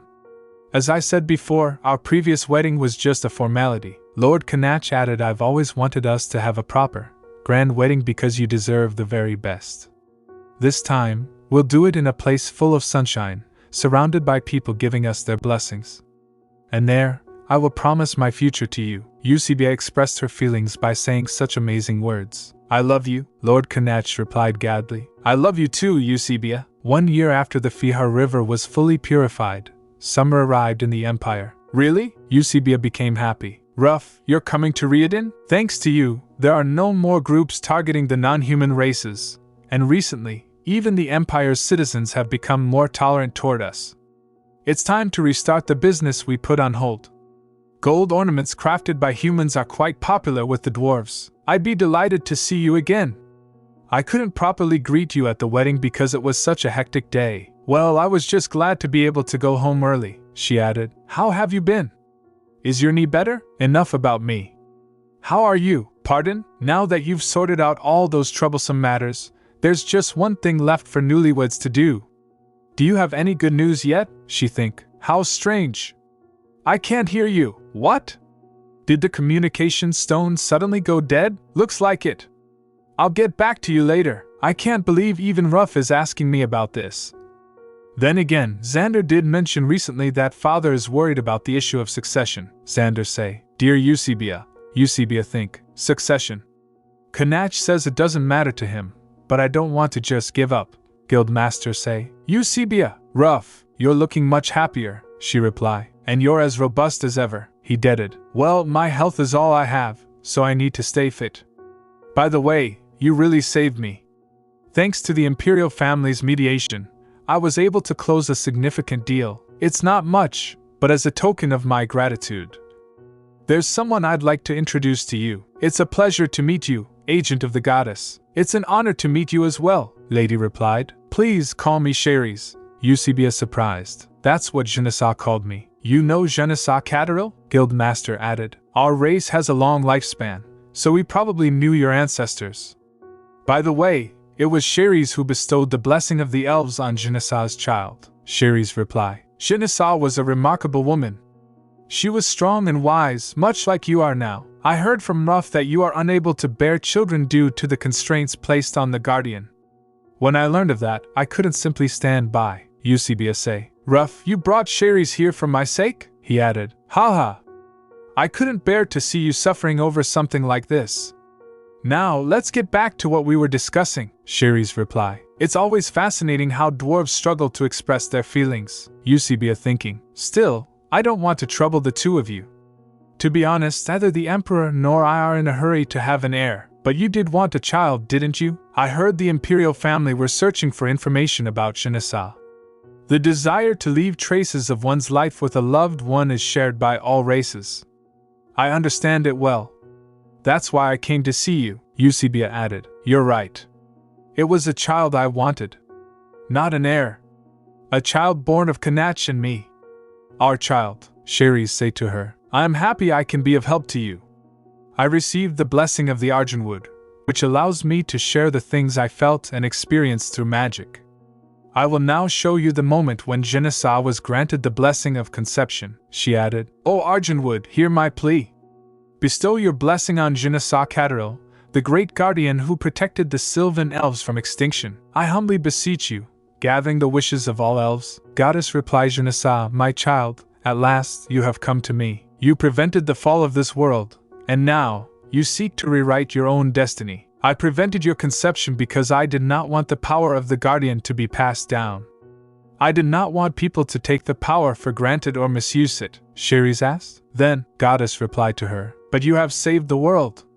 To the one who prevents destruction, a chance to change their own fate is granted. Since you have earned this opportunity, I will lift all your constraints. You will be remembered as the guardian who bore a child, Cherise say. I understand now. So it was all connected to the Argentwood. Was that helpful? Eusebia reply. Yes. Perhaps I really will be able to have a child, Xander say. Bia, Eusebia reply. Have you been well, Xander? You've grown taller. Yes.